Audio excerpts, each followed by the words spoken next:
it's just so important for people to know, especially if they're trying to figure out what they want to do, is people need to stop worrying so much about making the right decision and make a decision and make that decision right.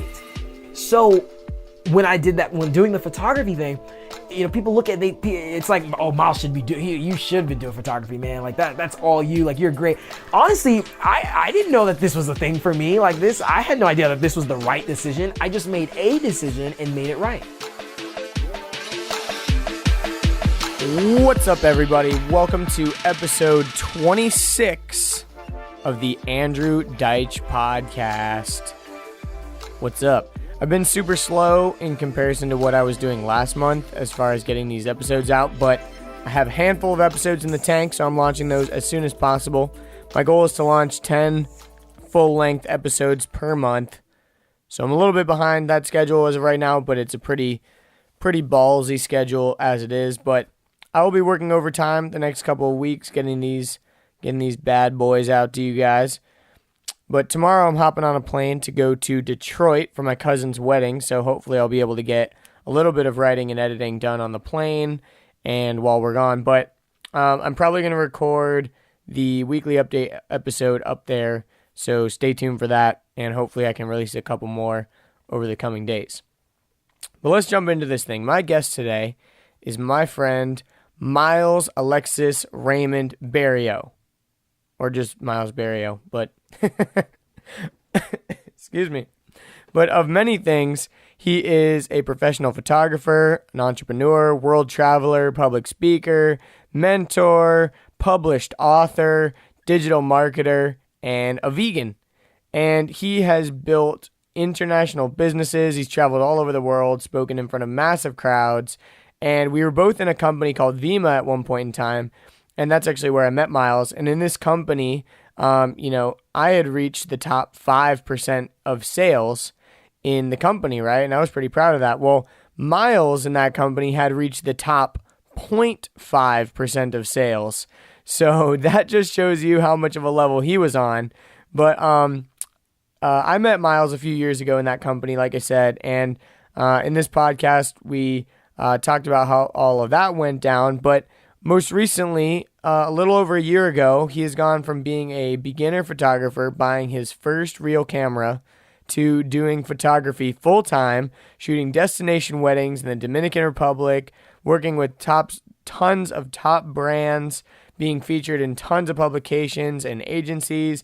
It's pretty crazy the momentum that this guy has just after such a short period of time of really going hard with this, but his photos truly are amazing. Like, the stories that they tell are just fantastic. You have to go check it out. He has like his album sets on his website, and he'll tell you his website during this podcast. It's just mylesberrio.com. But also his Instagram, if you just go on there, you can see his pictures are beautiful. But I'm not just saying that. His skills really are very, very good. And I feel like I have a pretty good eye for that kind of stuff. So, yeah, he's awesome. But anyways, it's really unique how our paths have kind of interwoven and crossed so much. But this was really the first time we were able to sit down and have a long, uninterrupted conversation.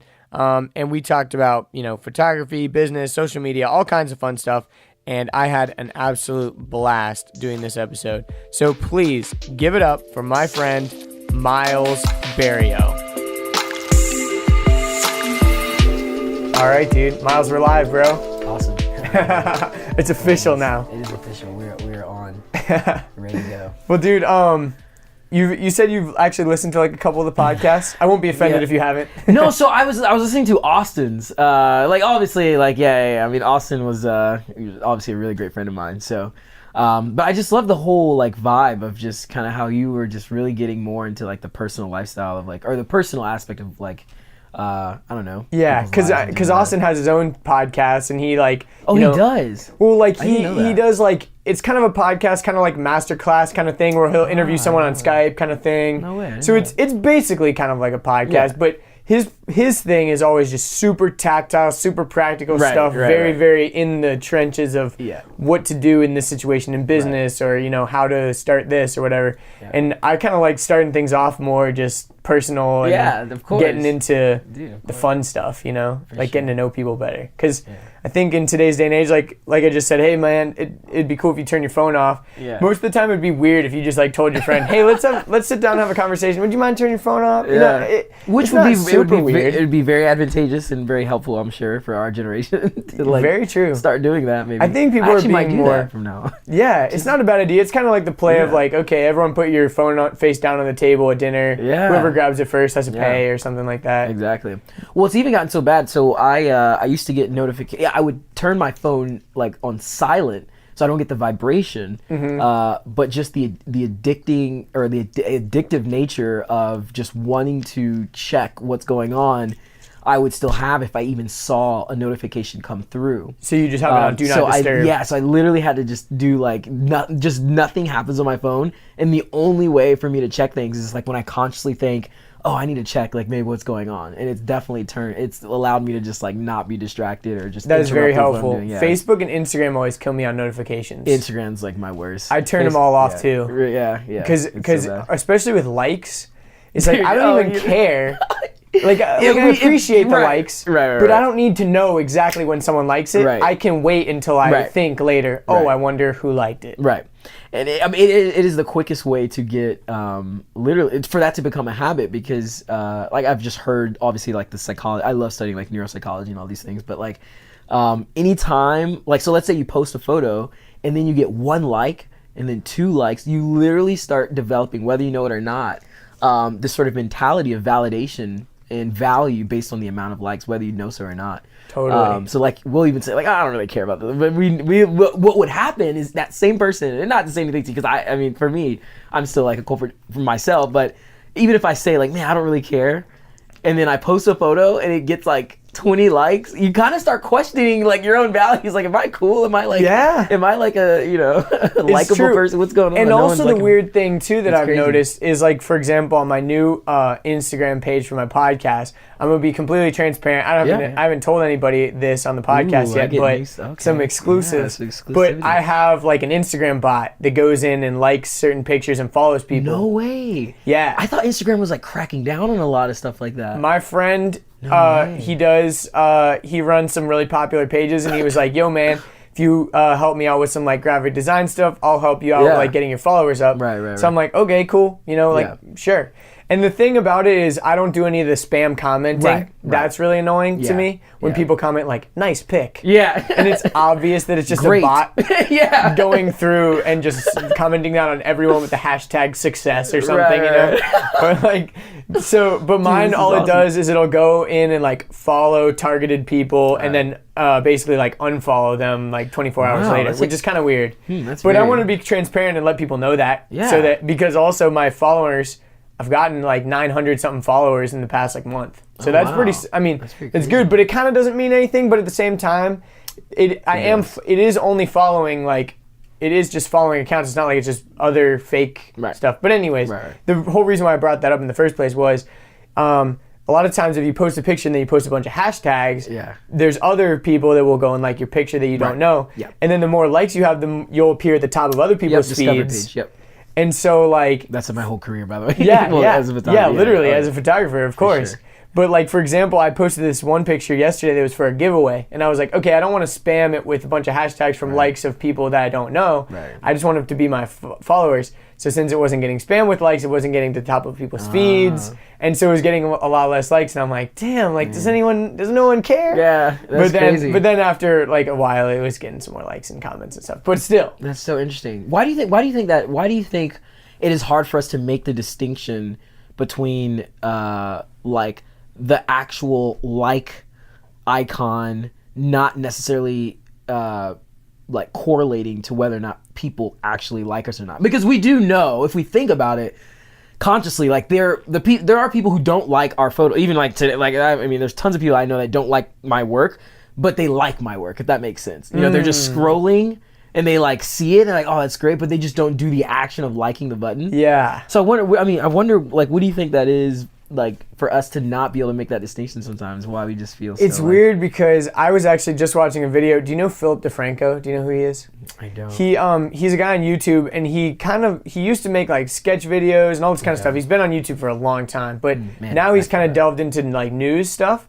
So he'll kind of share news stories and he'll give his opinion, but he also just does a really good job of like picking out good stories and not just blasting with a bunch of, I hate to say it, but fake news kind of stuff, you know? Right. But anyways, one thing he brought up recently was this whole drama that happened with like Blac Chyna and Rob Kardashian yesterday. Don't know if you heard about it. No, I'm not. But basically he was posting like naked pictures of her on his Instagram as like revenge. And she had liked the picture. And so they were saying is the fact that she liked the picture. Oh, no way. Is that gonna look like, oh, she doesn't care? She's actually even in fact liking this picture? Right. Or was the like just a way of kind of knowing how Instagram works? She's liking it so other people will see, look how messed up this is. That is that's hilarious. The whole situation. It's kind of messed up, but I see what you mean. Right, because so anyone who knows as a photographer, a lot of my brand, or not a lot, literally my brand is just very conservative in the sense of like how I'll shoot with models and portraits and stuff like that. I have really close friends of mine that obviously know that and see my work. But I'll always get this this question from one of my friends, Camilla. She's always like, why did you like this girl's like photo? And it might be some girl in like probably a little bit of a less conservative attire. It's still like a good, I don't judge the person like it's a friend of mine, right? But, there's some girls who like just wear certain things that, the girls maybe probably wouldn't wear, which is fine. I'm not going to like, whatever. It doesn't affect me in that kind of way. So, but I wouldn't even, I was like, there's no way I like that. What? And she was like, she'll show me my page and I actually like the photo. And I had to like think about it, and then I realized, I told her I know why I'm liking stuff like that, because I know it's kind of the whole thing of, not to go so in depth with that, but like the jab, jab, jab, right hook, to where when you continue to actively engage on other people's stuff, it not only keeps you relevant to them, because obviously they'll see in their notifications that you liked or commented, but then it also just kind of like in the back of their mind, like, oh, he just liked my, photo. So when you post a photo, they're just more likely to like it's exactly just usually how that works. Yeah. It's like a trade of likes almost. Right. It's just like a trade. It's like, so I'll see like photos that I may not. You may not like it, but you like it. But I like it, which is so crazy. I've never even like thought about this in that way. I'll like it even though I don't like it. Yeah, because I'm not like constantly thinking, oh, does this align with my values?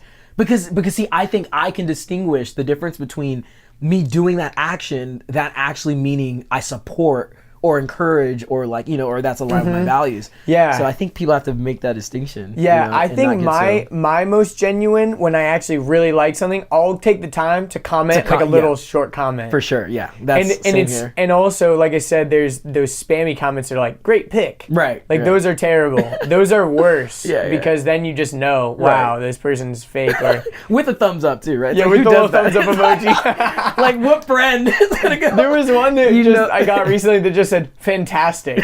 Yeah, I love those. It's like fantastic. No one's saying that just in general. Like you're gonna say like fantastic lighting or like, oh, this is fantastic. Wish I was there. Which I don't even know if I would use the word. I feel like fantastic is goofy. Yeah, it's just like that like, how's your day, dude? It's been fantastic. I mean, I guess I don't know. It depends on who you are. Yeah, it is fantastic. A little bit of a goofy word, but just strong word. But to only say fantastic with an exclamation point and a thumbs up. Yeah, you're a little weird. All right. That is so funny. But dude, you know how the whole psychology of the like and all that stuff. It is interesting because people get really caught up. Like on Twitter, it's like if you like something, you might not actually like what that says. And I think Facebook kind of tried to combat that with the new mood buttons. Like you can sad react or angry react or whatever. I kind of like those. At first, I didn't really like it, but I kind of like it because sometimes you can add some flavor to it too. You can stand out a little more than everyone else because everyone else is just liking. And then you're like, you can put like an angry or a heart, and like no one ever does angry. So sometimes people are like, "Yo, why'd you put angry?" And I'm like, "I don't know. I just wanted to." Oh man, it's funny just to get them. Like this one girl. This one girl, she posted a picture and I did it angry, and she messaged me. She goes, "Why'd you put it angry?" And I'm like, "Nah, I'm just playing with you. I just wanted to stand out because it was funny." And it's so prominent too. Like just even the design of that icon. Like there could be a million hearts, but if there's one angry, it just stands out. Like I guess I think they even placed it that way. I mean, it literally shows. I think like there's the mad red in the way it's designed. It just you like I automatically just look at that like, oh wow, there's some people that are pretty. Yeah. Or you could even, if you were trying to be slick with it, you could say something like, I've thought about this. If it was like a pickup line or something, you could be like, sad react or something. "Oh, why would you say sad?" "Sad because I'm not your boyfriend," or something like that. Gosh. That'd be so funny. That is hilarious. I've never done that, but it would be pretty hilarious. That would definitely be. You know what's another funny thing too? As we're just talking, I just love how this is like the topic of our conversation. I've never actually extensively talked about likes on social media, but here's an interesting thing. Because again, going back to just studying neuropsychology and just behavioral economics, things like that. So obviously we're the sum of our like 5 closest friends, and we know this whole kind of concept. There's also other studies that show, it's kind of like the whole disease to how things work in the sense that, or like the yawning kind of sense, where if someone's yawning and you're standing next to them, like you'll catch that yawn as well. Like it's, what's the word for? Contagious? It's contagious, yeah. Just randomly. Yeah. So it's like contagious. But it's not literally contagious, but it is. Right. It's in the sense of like psychologically, for whatever reason, obviously I don't know the science behind how that works or why people do it. But what's also funny is that I'll even sometimes be more inclined to like something because someone else liked it and then it shows up on my feed. If like all these people are liking it, I'm more inclined to just like it just because people are liking it. And it just seems like a more valuable content, and that I actually am doing a disservice to to a social environment that like I'm actually not discouraging anything. What's the word? I am disagreeing that this is like great value by not liking it. Which I think psychologically is maybe why, Facebook did that sort of algorithm to where, because isn't that interesting? Like if other people it'll show up to you. Yeah. Like if I comment on your photo, because we know we've had that terrible issue where you have this old photo from back in the day, right? Mm-hmm. And you have some whatever random person comment on some photo like way in the back, pop right and up. Then you start getting all this engagement. And you're like, what is going on, right? And all these people start liking and engaging with it. It starts to become contagious because we literally it is. I mean, there's all studies behind, being influenced by the majority. When a group of people do things, you're more likely to do it. Yeah, that's very, very true. And people also, I think a lot of times are afraid to stand out sometimes. They want to meld into the group. That's true. But they also want to be a part of cool stuff. So if Justin Bieber liked this picture, they're like, oh yeah. Yeah. That's and it totally is the case with clothes. Everyone's wearing Yeezys or whatever. Oh, Kanye. Oh yeah. It's like if objectively there was no Kanye West attached to Yeezys, would they be as hype? Right, probably not. Who knows? They're cool shoes, but are they cool enough where people are going to spend $1,000? Oh, right. Obviously. Who knows? Yeah. By the way, those waters are for you too. I forgot to tell you that before we started recording. Nice. So if you want a water. See, everyone's listening that you're very, very nice. I did that on purpose, gracious Myles. Person, right? You waited until we started recording to say, "Hey, Myles, here's a cup of coffee. Here's some lunch, by the way." That chair, by the way, is a massage chair. Right. If you click it, just to let everyone know. Yeah, it's good, dude. No, I'm actually stoked about the Dippin' Dot. I don't know if I'm allowed to say that. Yes, no, you're allowed to definitely say that. My dad owns a Dippin' Dots franchise, and I told Myles that after the recording, if he's a good boy, I'll tell him. Okay, but you're and I probably shouldn't even do this because you're probably gonna lose a ton of followers just by me saying that. I'm just kidding. Does the Dippin' Dots product have dairy in it? I'm assuming it does. It does. It does. But there are some that does not, like Rainbow Ice. It doesn't have any dairy in it. So, because I'm vegan. Okay. So Rainbow Ice, we got you. Okay, cool. See, I didn't know. You never know when to bring that up when you have a friend that doesn't know you're vegan, and they're so stoked to give you something that you just know you can't have. I knew that because it really. I feel like I knew that because I think on Instagram you talked about it and stuff. For sure. But I wasn't at the forefront of my mind, so I wasn't thinking it, but. I do know Rainbow Ice is... Rainbow Ice, okay. It's kind of like a popsicle, so there's no dairy. Okay. Because Dippin' Dots, the other Dippin' Dots flavors are just regular ice cream that they just turn into little dots. I was going to ask, so what is Dippin' Dots? Yeah, I was going to ask, so it's just... So basically, when they make it, it's actually very fascinating. So it's just liquid ice cream, right? So they have essentially this thing that the ice cream drips off of. And so when it drips off of this little pan, it drips into this thing of liquid nitrogen, and liquid nitrogen is like 100 degrees below zero. Right. So when it drips into it, it just freezes into that little ball and just stays in that little ball. That's The crazy thing is, though, is if you put Dippin' Dots into a normal freezer, like just one that's, you know, a little bit below freezing or whatever, it'll actually kind of melt almost just into a normal block of regular ice cream.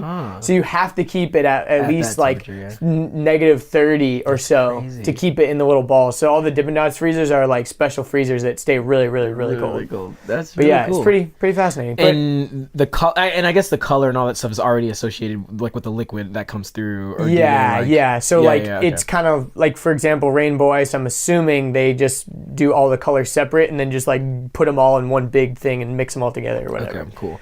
You would never think, you know, there's always these industries you wonder, okay, you know, how does this industry develop or just change or what will create this just revolutionary movement within some certain like industry?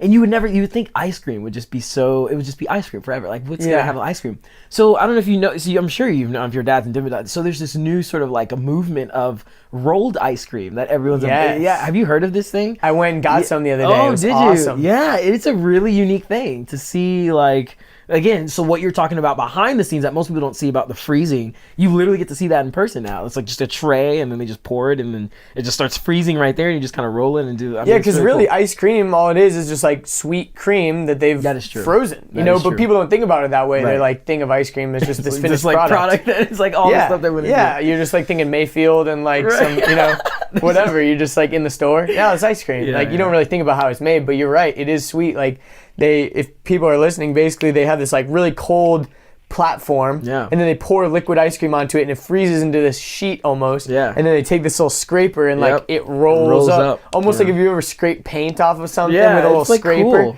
It like rolls into this little roll. It's really weird and interesting. But they'll like mash fruit into it and all that kind of stuff. Yeah, it's really pretty dope. It's very, very interesting. So yeah.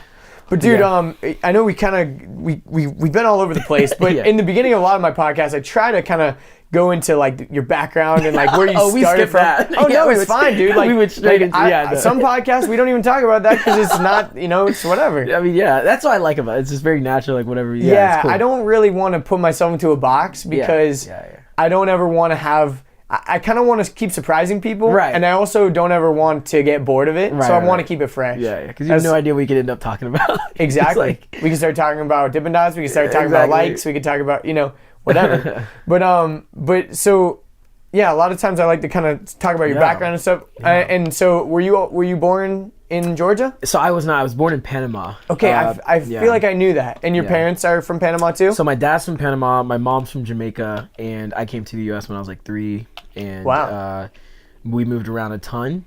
And it was my mom was in the military, so we lived kind of everywhere. Yeah. Was your dad in the military or just your mom? He was not. He worked in the military when I was in Panama a little bit, but I think he got out like before we started like doing all that. My mom was in for like a long time. So. Gotcha. So she was in the Panama military. No. So she was in Panama in the U.S. She's from Jamaica. Yeah, I know it's all over. So she's from Jamaica. And then obviously she ended up living in the U.S., but she ended up going to the military in the United States. But she ended up being stationed in Panama. And that's where she met my dad. Okay.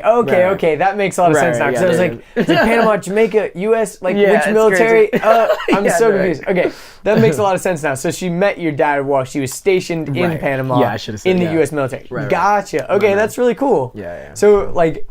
That's very interesting because I feel like the stereotype would be like that the man is in the military, you got this army wife. But your mom was in the military and your dad was living in Panama. That's actually kind of cool. No, my mom is definitely the soldier in terms of. I mean, my dad's like personal trainer, like fitness guru. Like, I mean, just really. I mean, works in the gym, all this stuff. They're all about fit. I mean, that was like one of the main things that most people notice anyway about me or my brother is just like fitness and health and like working out. But that's we cool. Grew up with that kind of like, I mean, it's very, very militant. Waking up 5 a.m., getting to the gym, you know. Dude, that's really cool, man. Yeah. Most people don't get to experience that.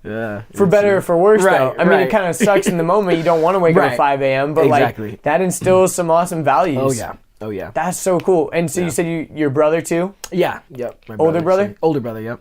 How much older? He's 28 now. Yeah. Wow. Okay, Man, so he's like he's 28 now. 4 years older? Yeah, How about much 4 older? years old. Yeah, yeah. Nice. That's So, awesome, dude. yeah. Yeah, me and my brother are like 4 years apart too. So That's I can, crazy. But I'm on the. Wait, He's my younger brother. Okay, I was like, holy.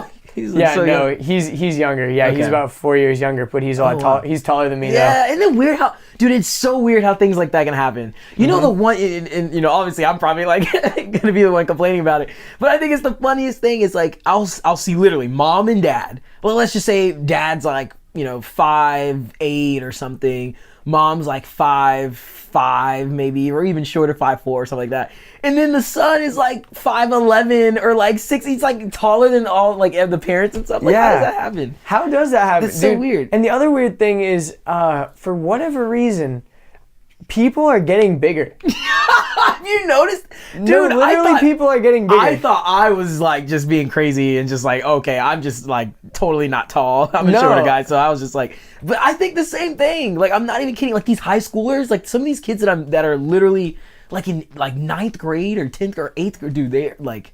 They're already They're huge. just huge. Yeah, and it's like, weird what? because I was listening to a podcast. I could not tell you what podcast it was. I could not even tell you what the source was.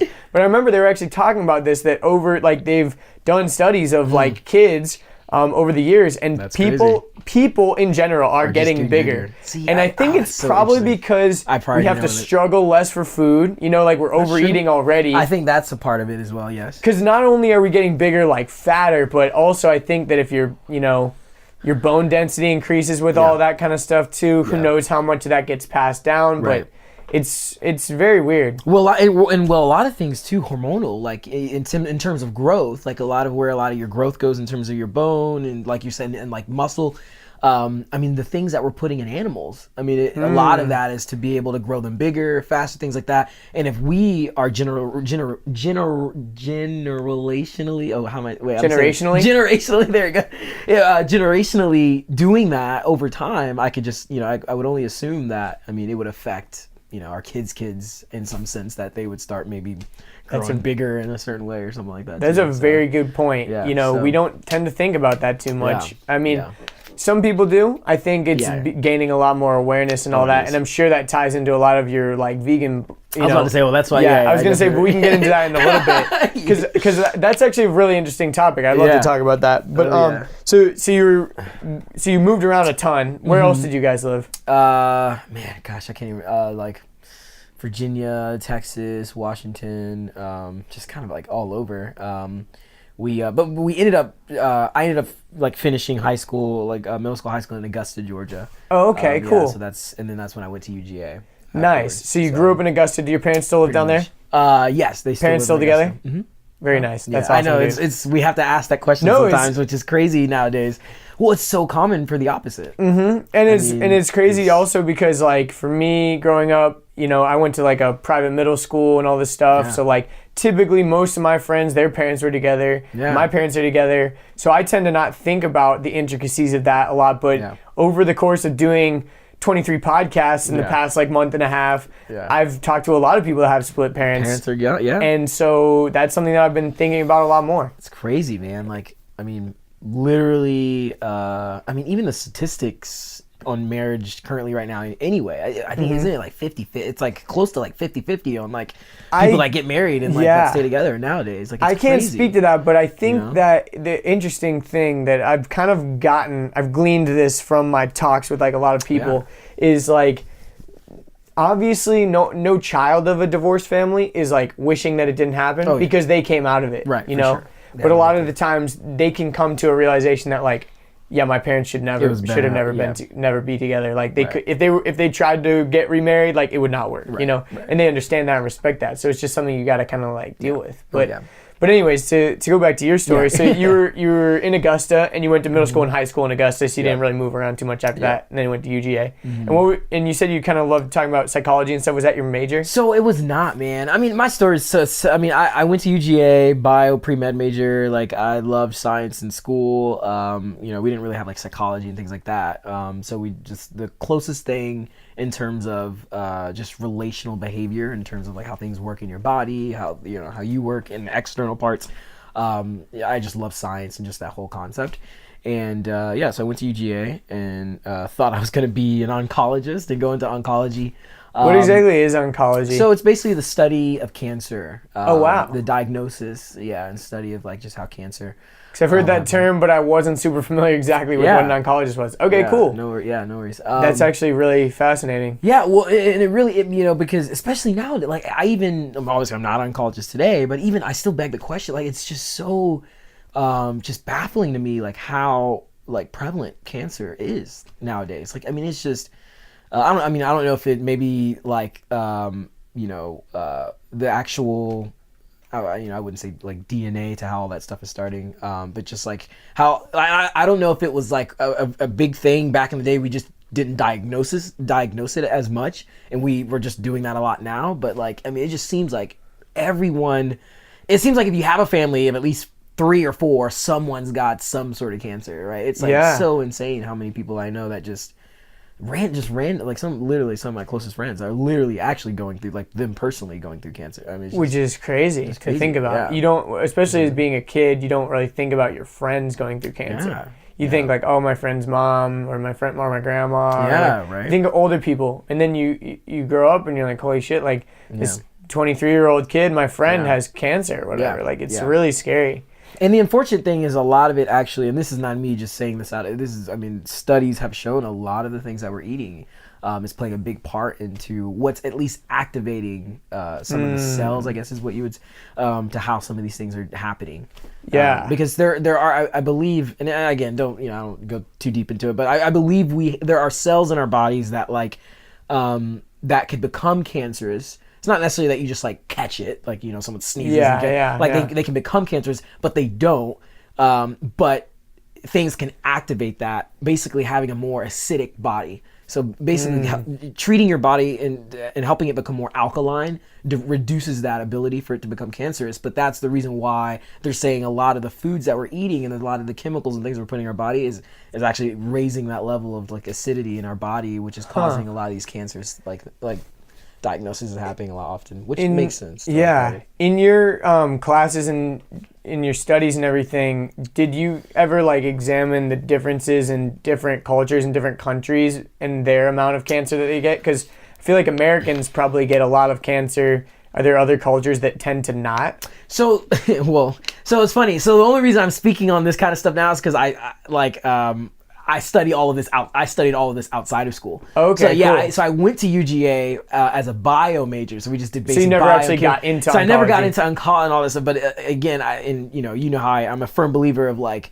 after school, I mean, it's not, you don't stop school, right? I mean, you don't stop learning ever. Keep learning and growing, totally. But most people do because they associate learning with just a university. So anyway, I'm sure being boring or something, right? And I'm sure we can get into that. But obviously, me not finishing at school afterwards, it wasn't that I just didn't like school. I always loved learning and education. You'll ask me like, why do you go to school? I love education. I love learning. There's so much more to a university than just learning because you can learn anywhere, so you have to really kind of make that distinction. But anyway, for my story, so I studied a lot of that stuff afterwards. So to answer your question, I didn't really study that in the sense of like culturally who's affected a little bit more often, but it wouldn't surprise me that Western cultures would be affected more just because a lot of the other cultures like Eastern Asian cultures or European culture and just all these other they just don't eat the same way that they don't grow the foods the way we do really. They're just a lot more you think of like countries like China or Japan or the Middle East. I mean it's not the same of how we have like in terms of our farms and our factories and things of how we like raise crop and stuff like that. Totally. A lot of those animals are actually sacred. I mean, you can't, when you go to India, you can't like touch a cat. It's like, dude, the cow is sacred. Yeah, are you kidding That's me? very true. So it's just totally different. Yeah, I agree. And like the whole Mediterranean diet, eating tons of vegetables and stuff. Oh my gosh. I mean, obviously, anytime you're eting tons of vegetables, it's going to be a good thing. But that's actually what I eat a lot as a vegan. You a have lot of to. Mediterranean, a lot of Asian food. Anyway, so. Yeah, that's really interesting. But yeah, so you're saying that you went to UGA, wanted to be a bio major, or you were a bio major, and then what happened? Yeah, Because I didn't finish So school you- too. I didn't finish school either. Yeah. Okay. So Which is so interesting. well, there's several things that I'll just try and make it sure. I mean, the thing in terms of like my studies is I just realized, I had to be real with myself. I think it's very hard for people to do that because when you become so invested into something, there's this whole concept of, quitters never win and winners never quit, which I wrote a post about the concept of I don't think you should really adopt ideologies in absolute form, meaning that's what it is, period. Because just as human beings, we have to have the ability to be able to adapt And question. and question exactly, like a lot of our great philosophers, things like that. Exactly. So when you say things like that, quitters never win, winners never quit. Well, if you told someone who was smoking and had that addictive behavior, quitting is actually something they really need to be considering, right? Yeah. If you're basically engaging in any type of activity that does not support you in a healthy way or in a positive way, the challenge is people don't know how to quit things, bad behaviors, quit bad relationships, so and a lot of times quitting is winning for a lot of people in that sense, right? So anyway, Especially quitting after you've been doing that thing for a long time, because it's easy to join something and then the next day quit it because you're Right. not invested. For sure. But I think you're Yeah. totally right. Like once you've invested yourself, maybe even a part of your identity is in Yeah, that thing. exactly. It's very hard to quit. Right. Well, and that's why it's so hard for most people to quit, jobs that they've been in for a long time. They've invested so much into it. It's just like, anyway. So, but anyway, to go back into, so I was studying biology and, man, I just started looking, I started getting more exposed to more than just what we get exposed to generally when we're in like formal education of like just jobs and careers. Like that's really just what is so heavy in our conversations. I mean, you're in school. What's the first thing you meet someone? What's the first thing you kind of say? Oh, like, oh, cool. What are you studying? Or like, what school do you go to? Or oh, what do you study? I mean, it's just like this is the same question. But it's kind of a bullshit question a lot of times. Gosh, of course. Yeah. I think a lot of times it's people questioning themselves too. They're like, oh, Yeah. what are you doing? What are Right. you doing over there? Oh, yeah, for sure. Is that thing cooler than my thing? Oh yeah. Okay. Oh yeah. Definitely a comparative game. And well, for me, I just had to be real with myself. I started to see, basically, I started to see not only that people that I looked up to, that people that I looked up to didn't take the conventional route.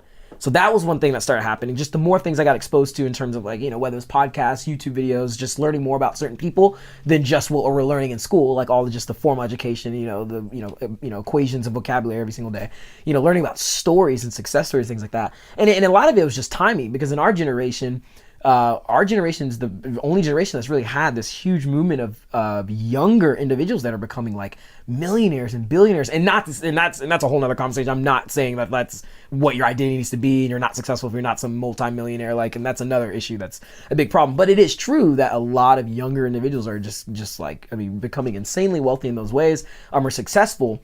So and didn't take conventional routes. So what that started to do was like open my eyes to like, wait a minute, it is possible though. So the possibility is the word that started to display into my life. It's like, wait a minute, like if anything, worst case scenario, if I didn't finish school, it's not that you can't be successful, Or that you couldn't go back. Well, and the ideology is completely opposite. Most of what we learn is like, if you don't go to school, you're not going to be successful. You're not going to make the income that you want. You're not going to, so you sort of develop that sort of identity of like, okay, success means degree, and that's obviously so not true. Do you listen to a podcast called How I Built This from NPR?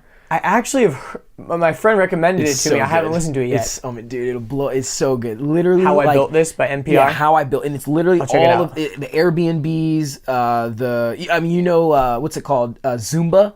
How everyone does Zumba, like, is it called Zumba? The dance, Zumba. The dance thing, the Latin dance thing. Yeah, whenever it's like workout, fitness, Zumba, like how that even started, like I said, Airbnb, Lyft, Zappos, Southwest Airlines. Just all the greatest companies we know, and just even smaller, like, what was the one I just, it wasn't Jack Daniel, it was the other American beer, Miller Lite. Not Miller Lite. Budweiser. Not Budweiser. Samuel Adams.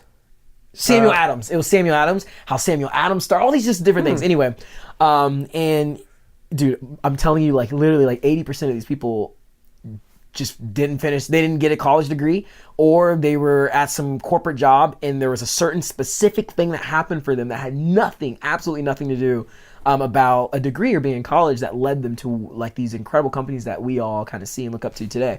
Anyway, especially things like Uber and Airbnb. I mean, you look at these stuff, it's just like, dude, it's insane. Yeah. So anyway, so the possibility factor started to display, but then not only the possibility, but even more frequently, I started to see that were more and more people that I just never, like, wow, like this person's becoming successful in this way. And not even just like the iconic or the typical ways we might think, like, you know, a musician or like a, you know, some sort of athlete or something, you know, some of those things you just kind of cross, you know, I'm probably never going to be an NFL player, you know, things like that, yeah, you know, which is totally fact. fine. It's just a fact. I'm just probably not going to play in NFL, but to find someone who is, you know, making, I don't know, an incredible income, or not even just incredible, but being able to support themselves and create a lifestyle, you know, off of creating custom medieval swords.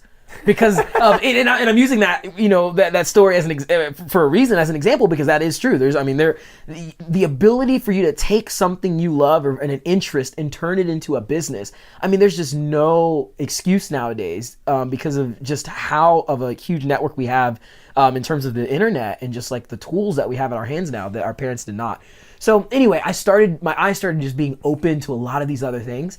And what it started to do was stimulate parts of me that I basically, for lack of a better word, muffled growing up. So different, and it's funny how I'm like, you know, full-time photographer now, doing all these things that people see, because I basically just started to just quiet down and suppress like a lot of the artistic parts of, which is really kind of like what we do all the time. Most kids that go through, and people will say like, oh, I can't draw. Right. It's like, no, you probably can if you practice and like want to, or like, or just anything that I mean, they may not be able to draw, but they may be able to sing very, very well. But how many people do we know have incredible voices, but they'll never pursue that? And I'm not saying you have to just because you have it, because that's another conversation about what things you should pursue or in what way. You know, just because you like doing it doesn't necessarily mean you should create a career out of it. And that's a whole nother conversation. But anyway, it started to stimulate parts of me that I always like had an interest and love in.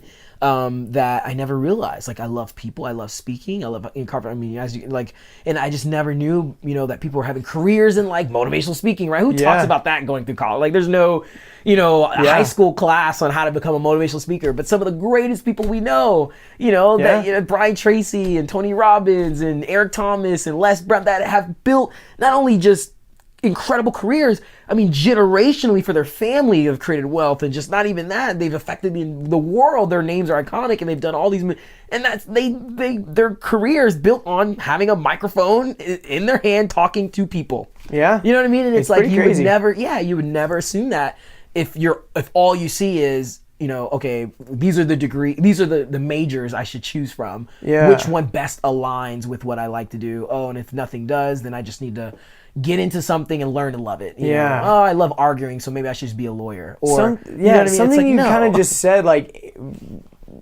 made me think of it in like a tangible way. Is like, I think a lot of the wealthiest people we know have come up with an idea that you're like, dude, I didn't even know that existed, that you could do that as a job, or like, dude, how did you even come up with that, or whatever. And I think that probably stems from the fact that they're providing unique value to the world. Yeah. And I think that when you, like you said, kind of pick from this array of things, you're not really giving something unique. Yes, of course, every person is unique in their own special way, and you can bring a unique angle to whatever you're doing. But at the same time, you know, the most special and unique people in the world, the most memorable people, are people that are so uniquely them, and they bring so much unique value to the world that you can't help but not remember them. Right. You know, like it's very, very crazy. Right. And I was going to say, I know Vima probably played like a big part of that as well, and that's how we met. When did that kind of fall into it? Well, so this actually happened even a little bit before Vima, which is the reason why I took that, which is one of the reasons why I even took that step to get involved in Vima. Gotcha, because I was curious if that was like the catalyst or if that was afterwards. No, and some people might think, you know, like, oh, Vima, because that happened for some people, like the Vima it totally opened for me. Exactly, and it was an incredible way to just, and it did for me to some, obviously to a huge extent, but initially I was already starting to become very curious, which is the reason why I took that step in doing something so different, because I was like, you know what, I'll just try that, because that's totally different than what people are doing. So that was a very interesting thing. So as I was getting more curious about these concepts and stuff like that, one of the big things that we learn is that, if you want to become successful, find people who are doing what it is that you want to do and go follow them. So I never really knew, I didn't know people that were necessarily successful in some of the things that, that, like I said, were really aligned with like things I love. But I actually did like golf. I liked golf because I went to Augusta growing up. Augusta's huge. I worked the Masters, everything. I mean, golf was like a huge thing. Oh, that's sweet. Yeah. So, but I never imagined, but that's got to be, maybe you have to be a certain type of kid and get placed somewhere and just your mom and dad did something. You just got, and that's totally not, there's some of the golfers that come from, we know, I mean, just some of the stories that like, it's not necessarily true. So I had a little bit of interest in like golf, and I had a friend named Carl McCallincag, and some people may know but that was like kind of how this thing all started, like this whole Vima thing with me meeting Carl at UGA, and just like things started really going crazy at UGA. But anyway, I can't even remember. Oh, there was that is one thing I definitely would say was a plus, was being open to being able to take these classes that were totally different than I would be before, like golf classes. Like so when I was at UGA, they had like as a elective just golf. I was like, what? You can just take golf as a class? Okay, yeah, heck yeah. Because I didn't have, and some people might be like, what? I mean, we had that in I didn't have that in high school. We didn't have like you can just take classes like golf or something. So anyway, I was like, dude, heck yeah, I'll totally sign up for that. So I did. And it's so funny. It's kind of like the whole, top 10% of like how everything works. So I remember like, I signed up for the class. We were on the first day of like going out to the driving range. And the first day it was really just to kind of get acquainted with having a club. They weren't teaching anything. Like the people who were teaching the club, they were just kind of, hitting golf balls themselves. But they were just kind of wanting us to just they were basically probably seeing everyone's level and just kind of playing with whatever. So for the day one, I'd play a little bit, but not a lot. So I'm just kind of hitting and things like that. And I, took some time to kind of look around and see what other people were doing. And literally, I just remember it was like a lot, everyone's at the driving range. There's probably about, maybe 15 or 20 people in this class. And everyone's lined, just back, from front to end. And everyone, I'm talking about literally like 99% of everyone just sucks. Like, I mean, just slicing the ball, like, just totally like just all types of just crazy stuff, missing it, topping it, all this crazy stuff. But there was just one kid who this Filipino kid, right? This Filipino kid, wasn't even dressed that well, but he just, had this just very liquid form, and just like, he was just like, he'll look out a little bit and, then keep his head down, and then he'll just take the club and just, and he wouldn't even move his head, and then he would look up and the ball's just like sore. I'm like, I'm like, what is this guy? No, like, what is he, what? And then you see that and you kind of think, okay, luck shot, like, great, right? So he goes back down and then just, whoosh, just beautiful, and just, dude, all day. Whoosh. I'm like, who is this guy? And he was just nailing, like, just shot after shot after shot. Carl McCallincag, dude. And and even that step alone, sometimes what separates, like, just good from great, is I said, you know what? I'm going to go talk to this guy. Like, what's the worst thing that could happen? Like, he's in your class. It's like, I'm just going to go up to him. So he's doing that. And, it could have been scared. Like, oh, great, I'm talking to this guy. Like, messing up or interfering in this. I didn't care. I was just like, when I was like, dude, how are you like hitting this ball like this all the time? And he just started laughing. And it was funny. His answer to me was, he was like, dude, I honestly don't know. He was like, he obviously knew, but so you'll also learn if you know, he's super, super humble and things like that. So his initial response is like, I don't know. I'm just like, he didn't even know how to respond. Because some people are good at what they do, but they don't know necessarily how to teach it. It's very true. And actually knowing him, because he actually became one of my best friends, and like, so I know this to be a fact for him, is he's really incredible and great at golf, but he doesn't teach it as easily as maybe someone else. But so anyway, he started. We just started a relationship, man. We started going to lunch together. We ended up taking the same elective randomly. We ended up in the same class randomly. That's a whole nother story, but it was crazy. Another one besides golf? Another one besides golf. It was by mistake. I needed to take a class that was like ocean. It was some sort of elective I had to take, and I thought it was like some ocean marine biology or something like that. I can't remember. And then it ended up being more like just environmental science type stuff. So it was more just like, the volcanoes and eruptions, how things work with like, landslide. It's just more environmental type stuff rather than just oceanography. And he ended up doing the same thing, but in another way, like made a mistake and ended up in that class. So we got the same like class, same time. And this is in college too. The amount of, so it was almost like it was meant to be, which is kind of, we didn't really say that out loud, but we kind of just assumed. Knew it. Yeah, we were like, bro, we were like meant to be like besties. So like let's just do our bro handshake now and just go ahead and like, cut our hand and make a little like pact. So anyway, we ended up becoming really, really close. So he started teaching me a lot more about golf and things like this. So going to Vima, this is how it happened. So we became so close. This is how Vima, to my knowledge, a big portion of how it came to Georgia.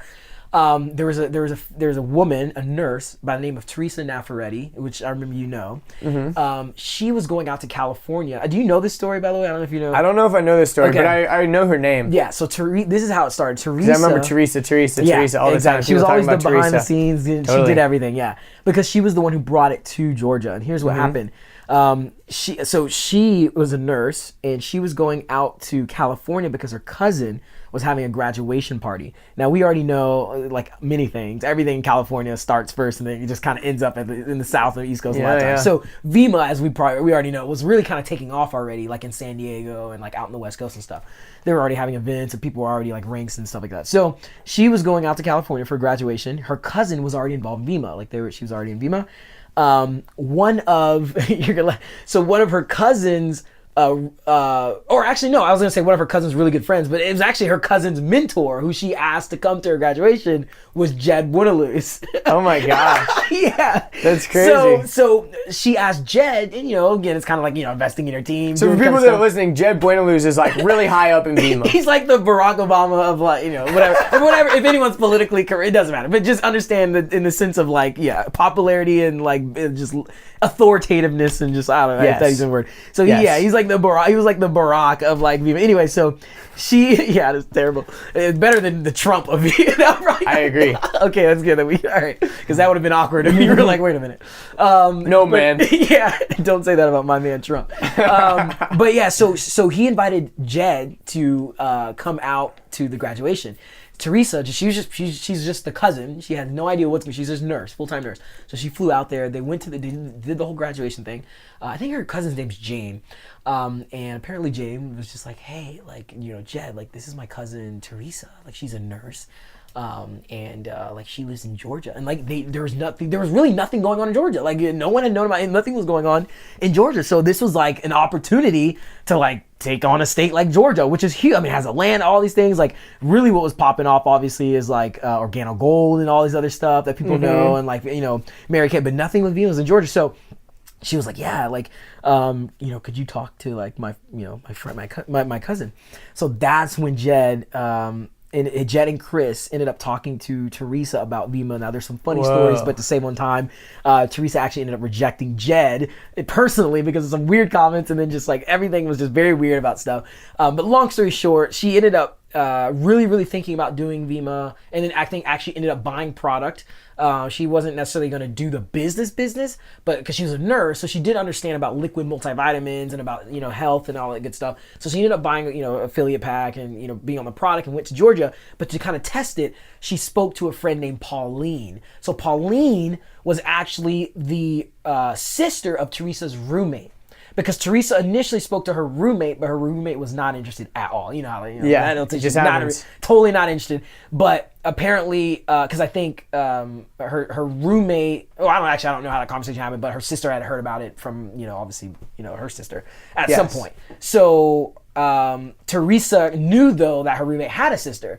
So she kind of just reached out to her sister, just kind of found her on Facebook, like, hey, her name's Pauline Trimmer. You know Matt Tennis and Pauline? So Teresa ended up speaking to Pauline about Vima. And Pauline was actually stoked. Because if anyone knows, Pauline is totally the kind of like, just free going, like, I'll try anything, like, I'm open-minded. So that was a big plus for Teresa, because she was like, oh my gosh. So Pauline was stoked. But Pauline had a boyfriend, a long relationship boyfriend, Matt Tennis. If you know, you may not, but if anyone knows Matt, super analytical, super A-type, just super kind of like, So Pauline was like, okay, well, let me talk to my boyfriend. And basically what ended up happening, there's a whole long funny story about it, but the long story short, they were on Skype, and it ended up even leading to like Matt closing the laptop on Teresa, because Matt was basically telling Pauline, he was like scam. He was like behind her. So basically Pauline's facing the laptop, that Teresa Skyping her, and then Matt's on the back side of the laptop looking at Pauline saying, doing the X by her neck and like stop, scan, like all this stuff. And then he ended up just closing the laptop on Pauline, and it was all this stuff that Pauline wanted to do, Matt wouldn't let her, and all these things. They just finally ended up doing it. It was more so Pauline, and he just kind of whatever, I'll let you do it. And from there, Pauline, this is crazy. This is what makes this kind of like it's just insane. Pauline was trying to talk to her friend, so Pauline lived in Augusta, by the way. So which is another crazy thing about how this all, because we never knew each other. So it was just so crazy how kind of like the beginning, like it even started from like the people from the same hometown, and they didn't even know each other. So Pauline was actually still in Augusta. Now, Pauline was talking to all of her friends, but in Augusta. So she had all these friends in Augusta. No one was interested. Like, and that's just, Augusta's very small, so you can kind of imagine. Yeah. Everyone's just closed-minded, totally not interested in that. So no one was interested. So what Pauline ended up doing, and see, this is funny about the power of social, just crazy how things ended up. So remember before how I was saying that even before Vima got started, I was getting very into this sort of like personal development and like other opportunities and listening to stories. So as me and Carl were becoming closer, he wasn't really, he was, golfing and kind of just in school. He didn't really know what he wanted to do with his life and stuff like that. And because of that, I was like always kind of just, sharing information to him about these certain people and these, so he started to kind of get on this sort of track of like personal development and open-mindedness and things like that. So this all ties in, you just cannot paint, you can't make this up. It's crazy. So Pauline, she doesn't know necessarily Carl. She didn't talk to Carl, anything like that. Pauline ends up posting a status on Facebook just saying something, I can't remember, it was years, obviously, I can't remember, but it was something along the lines of like, why wake up every day doing what you don't like, working 40 to 50 hours a week for someone else, and you have this dream you're not, or something like that, not accomplishing, whatever, something like that. And I think a friend shared it. Carl saw that. No one was like, I mean, there's maybe one person to like it, but again, it's a random status. It's a random status, and it's kind of polarized, and kind of people don't want to get into it because most people like work a job, things like that. So most people aren't getting into that, So there's nothing really kind of going on with that stat. But Carl saw that and ended up messaging her, and he just messaged her, and he was like, hey, like I saw your status, he basically just asked her like what made you like write, like what are you doing in the sense, because she wrote it in a sense of like, I think she was like doing something, she was like, why would you work 9 to 5 when you can work for yourself, whatever. So obviously kind of gauges, and he was like, like, hey, I saw that status, like that seemed pretty interesting, like what are you doing? And then from there, that's when she shared, okay, oh my god, like there's this thing happening called Vima, all this stuff. And Carl, and this is how I come in the picture, me and Carl, like literally best friends at this point, literally just me and him. Like we would just wake up, we'd go get breakfast, it was just us two together. Not in that way, but we would just go do everything together. But Carl, before getting started, because obviously he heard about the price, and then he heard about the affiliate pack, but then you also know when someone gets started, to get the, so he wanted to make sure, like, if he was going to do this, I would do it with him, right? Because it's kind of, we've been friends for a while, and it's like, it would kind of suck. There's a lot of people like that. You're right. It kind of sucks if you do it and then your best friend doesn't do it with you, and we already know those stories and how that happens. So before getting started, he came to me, and he was like, I remember the day, like when he texted me, and he said, I can't remember what day, but I just remember when he texted me, he said, hey, I need to talk to you about something. And he was like, meet me, because I had to go to work that day. We both ended up working at the UJ golf course. So we both ended up working at the UJ golf course because he got the job there, and then he kind of helped me get the job because I love golf and I worked the Masters all stuff. Anyway, so we were both working at the golf course. I remember this is like a freaking movie, dude. So we were cart boys that day, and when you're having to stay at the range, you have to stay in like the little off of the range where people come in and buy balls, whatever. But when you work carts, you're obviously driving around, and you get to like just kind of drive. You're cleaning the carts, but a lot of times you'll act like you're doing stuff and you'll just drive around though. So he was like, he was already at work and I was showing up. And he was like, he texted me. He's like, I gotta talk to you about something when you come to work. So I was like, okay. So I got to work, and and I didn't see him like at the front, but I like clocked in, and then I just texted him like, where are you? He was like, yeah, meet me on the turnaround. So basically met like on the ninth, like basically at the back end of the golf course, like all the way at the end, at the turnaround, and he was like, just meet me out there. I was like, dude, what is going on? Are we about to do some sort of ritual or something? Yeah, it was like crazy. So just imagine though, man, because I remember he was already at work, like most of the day was already going by. I was showing up a later shift, like when we were closing. So so just imagine this whole scene. The sun is setting, like it's like a nice little sunset. UGA golf course, we're in our little in our little golf carts, and I'm driving my golf cart, and then I go to the turnaround, and Carl's at the end just standing like by the hole, just kind of gonna throw some rock, just chilling there waiting for me. I show up there, and I'm like, dude, like what's going on? And he basically sits me down, like we sit in the golf cart, and he goes, dude, like there's this energy drink business where kids are making thousands and thousands of dollars. Like, I mean, dude, some of these kids are even making close to $1 million, dude. And it's this energy drink. It's just selling energy drinks, but you can like get started as a business, and no one's doing it out here. Enjoy. And you can just hear because remember, I have already been previously. It's almost like law of attraction, right? I'm like, I had already been in this sort of like factory mode of like, oh, you just wake up, go to class, go to work, wake up, go. But I had been on this, this sort of journey of like, just, I don't know, revolutionizing my mindset of like, yeah, there's things out there in the world and all these things. And then I just hear this. I'm already thinking like, oh my gosh, like this is what's gonna make me $1 million. I'm gonna like, dude, this is like what's supposed to happen. So he's like, dude, it's crazy. Like all these kids are making millions of dollars, da da da. And then he goes, but the only thing is, so it's $500. And you know that story is of like how much that was a big thing for young people. Because mind you, I was like 19 at this time, like 18, 19 years. Like I obviously just got a UGA. And he's like, it's like $500. And for me, and from where I come from, I mean, dude, you just don't spend that kind of money on just opportunity, right? I mean, it's like, it's got to be like either your Xbox 390 or like PlayStation 7 or something that you've been wanting to get so bad. Not just some like thing to try and just, you don't spend $500 in one spot, just right, like willy-nilly. Just like, oh, let's just try this and see what $500. Like, no. I mean, at least I didn't have that kind of money, whatever. So when he said that, I was like, oh man. Dang, I remember saying it's $500. I was like, damn. Well, we gotta figure out how to get the money. That's what I said. I was like, I gotta figure out how to get the money. He had the money. I mean, he's only child, Filipino family, and mom's a nurse, dad's all this, whatever. So he had the 500, but I was so in. I was so like, dude, I'm so. Just from that conversation, I don't know what it was. Just.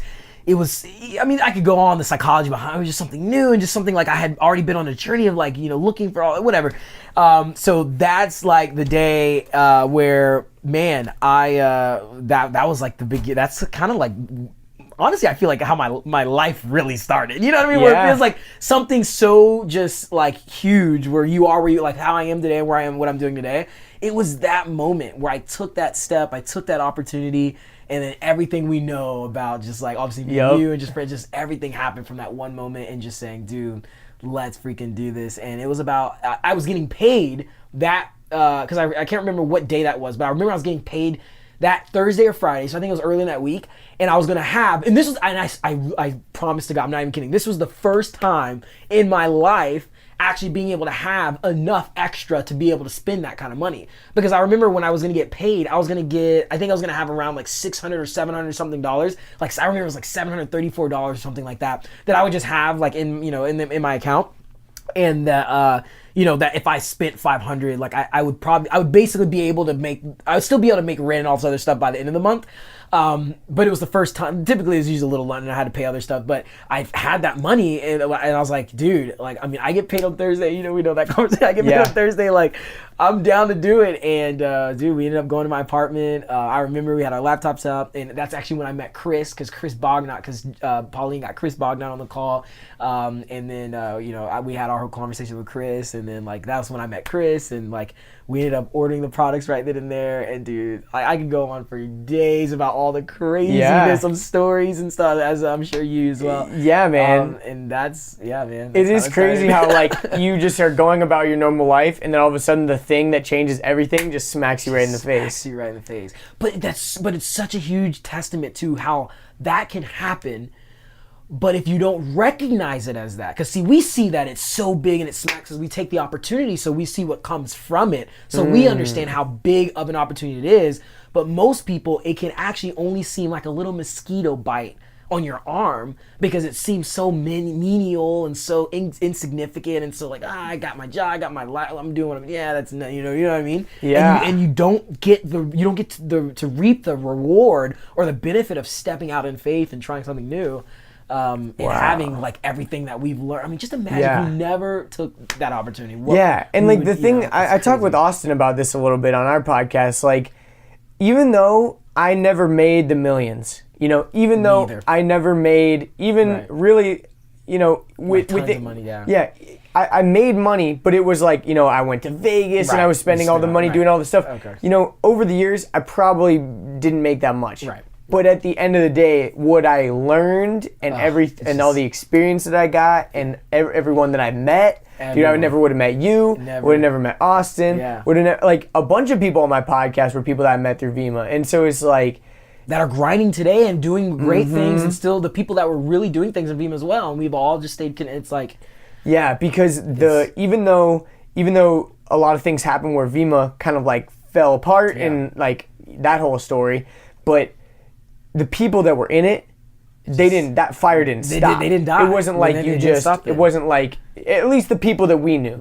A lot of the people that we knew. Well, literally, I mean, Luke Kish, I mean, Bryce, like me, you, everyone I know that really took what we learned like through Vima, and we were actively doing things, whether it actually returned an ROI necessarily, that's not always that's not always the factor in whether or not you're doing work or not, right? Because sometimes you can be doing something, but I mean, there's just other factors that play that you just don't make a lot of money, right? Like I could work really, really hard right now to start another restaurant down the street from where this house is. Doesn't necessarily mean the restaurant's going to be successful. And you can't say that it's not successful because I just didn't work. I could work my butt off, but there's other things that would affect it not being successful. Exactly. If the location is terrible. Right. I mean, there's tons of things. Or whatever. Right. So it's less about that. It's more about like what you were just talking about, what we learned from that and what we experienced. And I'll just say one thing. Do you know Wind Pouch? Yeah. You know Wind Pouch? Yeah, totally. Yeah. So you know George Yu, who started the whole thing. You know Wind Pouch is like a world brand. Like people know this. All like, dude, people buy this. I have 2 Wind Pouches. You have 2. See, and so if George was listening to this right now, I'm not even kidding. What's up, George? I literally was just on the phone with him like a couple of days ago, talking about how we were so grateful because we basically that we're really wanting to become even closer and closer and start like just sort of a group of masterminding and really talking about things. But we were talking about how we're just even so grateful that we're in each other's lives, and that Vima, George will say this, because for me, like I said, it was a little bit before Vima when I started kind of opening my eyes. George will literally tell you, he literally will say Vima is what opened his eyes to the possibility, because he wasn't who what people see him today. It was totally for me, man. Yeah. It really was for me. Yeah, he literally just attributes that to Vima did that for him. And he's the founder of like Wind Pouch, and it's like all low, like, dude, are you telling me? Yeah, dude, I need to get him on the podcast, dude. right? You got it. Oh, he's super wise too. Because I was gonna say I'm friends with George on Facebook, but and like we connected at some Vima stuff back in the day, I think, but like we've never really like chatted too much. But no, he's dude, you gotta get him. I need to formally meet him and get him on the podcast because and also I know Austin was with Bravado Branding. That was how they kind of launched the whole Wind Pouch thing. That was like the big collab there, which is so crazy to see how many people from Vima are now doing really cool stuff. Yeah. And so one thing that I was gonna say is like when I first met you in Vima, you were already in it for a little while, and we were actually on like separate teams. Like you were on Powerhouse, I was on a different team, and all that. But the cool thing is that like when I met you, I remember the way that Powerhouse worked. And like I wasn't on Team Powerhouse, but I remember like going to one of y'all's like UGA events y'all did. And one thing that I really respected was how professional you guys always kept it. It was always, this is Mr. Myles. He's gonna tell us about this. There's and so the whole like calling everybody Mr. and like the way that you edified the crap out of everybody. It was so crazy. It was so crazy. Like, this is how the event would be. It would be like, all right, Mr. Myles is going to come up. Mr. Myles is one of the most prestigious people in this entire organization. Mr. Myles has done incredible things. He's brought so many people into this, and like blah, blah, blah, For blah. like 30 minutes. And they would literally just make you sound like a god, so that as soon as you got up there, everyone would be sitting on the edge of their seat waiting to hear what you had to say, even though you might have been just joined the business or whatever. Right, exactly. But it's genius because, like, I learned some of that stuff because on my podcast, when I do the intros for people, if I start off a podcast and I say, oh, this is my buddy Myles. Yeah. Here's our podcast. Right. People are like, okay, but like, what does Myles do? Why is he special? Why should I even care? Right. And so I've learned to use that edification. It gets people excited, you know, like stuff like that. I even do it with friends. I do it with friends. Totally. If me and you went out somewhere or whatever, and you met like one of my friends, I would say, oh, dude, you gotta meet Josh. By the way, Josh, dude, he's like crazy, awesome photographer. He's like dude, this guy, you gotta get to know this guy, because this guy, I'm telling you, man, anytime people just even know him, like, I'll just do it with friends. Yeah. But to other people, it may seem like, oh, you're just being like, just over exaggerated, just being like, I don't know, whatever. Where it's just like, whatever. Right. It's so not true, because there's so much to speaking life into someone, and that's one of the core reasons why we did that a lot. Obviously, there's other technical things about like edification in the sense of how like people view and perspective and stuff, obviously, but a lot of it is more so about just building someone up because of how much the world tears people down. Ooh. How much of like how society just strips you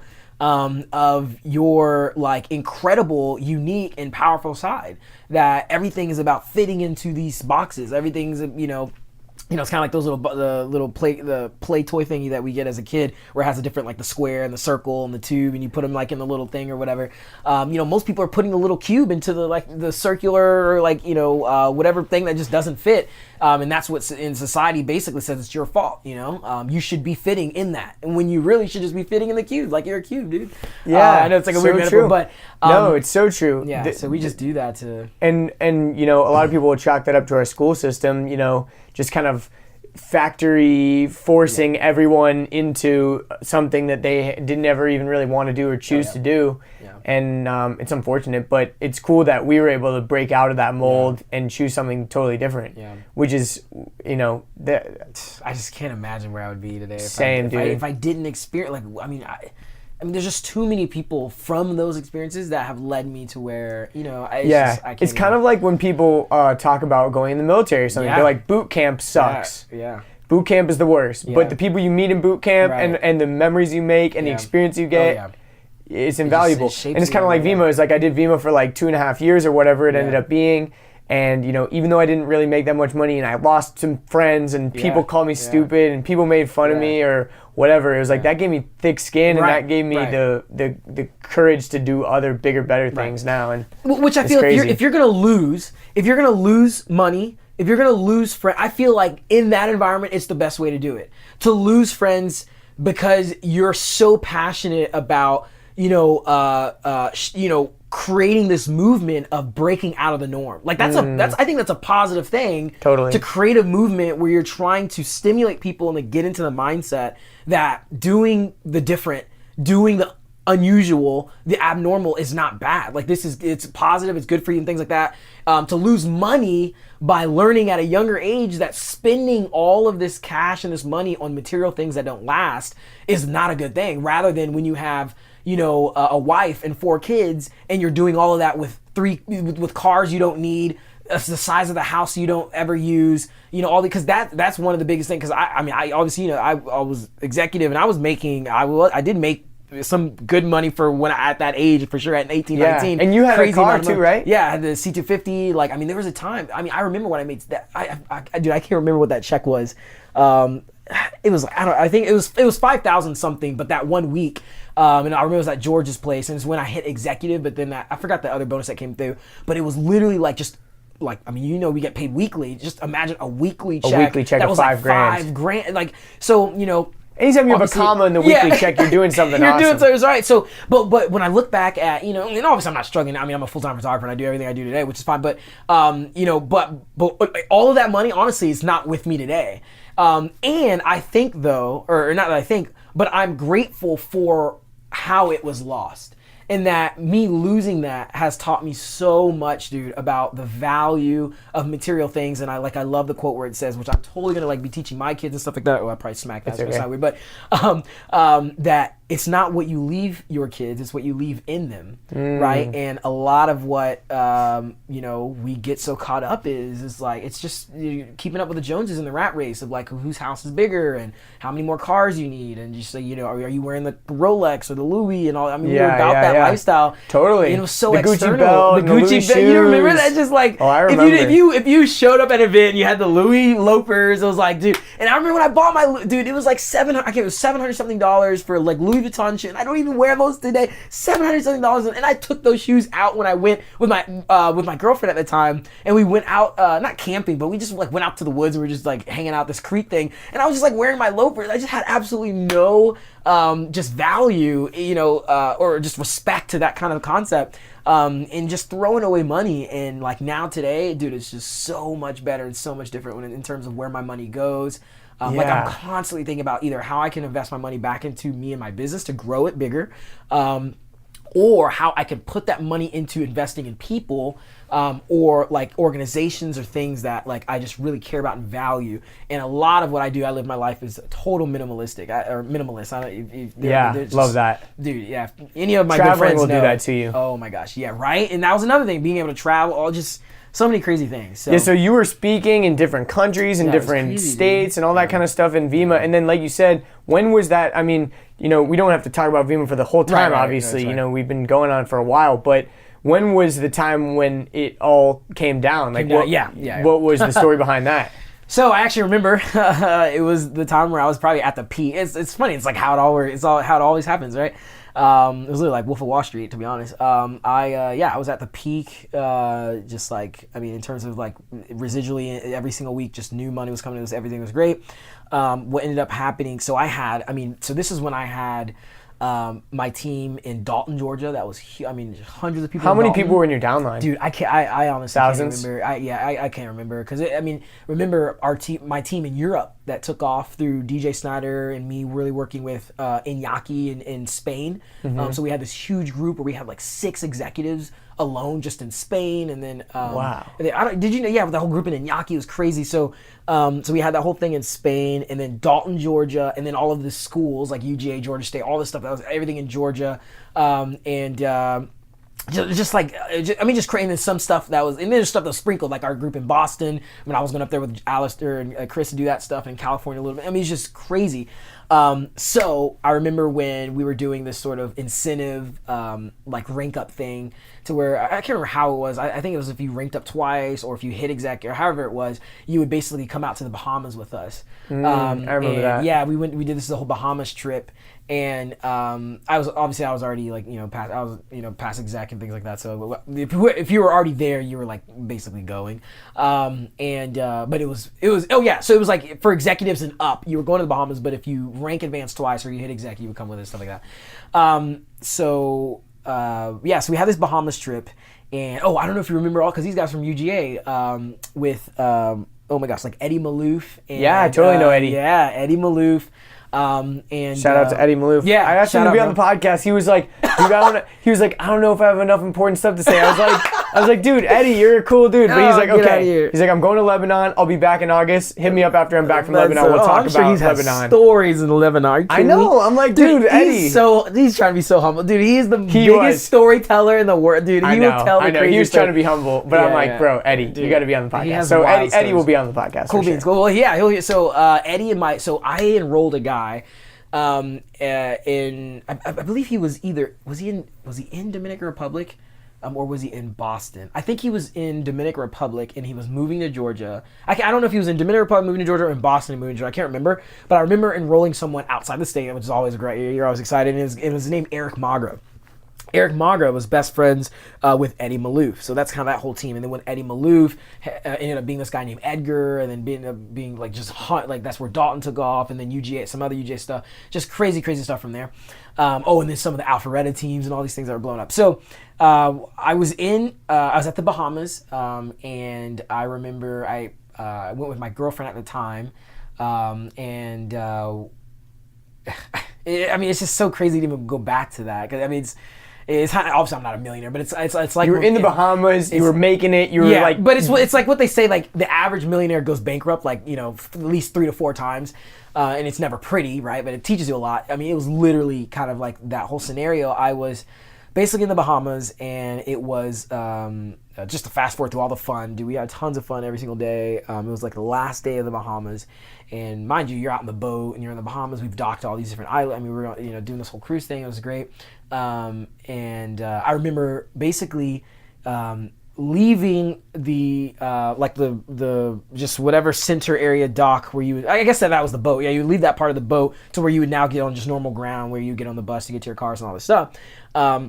I remember leaving out, we were all excited, we're jacked, we were like, oh, it was so fun, it was great, we were walking out, and people, everyone's like starting to turn on their phones and stuff, right, to get connected back with the world, because the whole goal was like, we worked like crazy hard, so we were just gonna like go just celebrate and just enjoy and just whatever, so I remember coming back, and I just remember turning my phone on, and dude, just like, I turned my phone on, and I actually didn't even look at it, because I was like, I'm not gonna just be staring at my phone, I'll just look at it when we get on the bus or whatever, but I just turned it on and put it in my pocket, and my phone's in my pocket, and all I hear is like,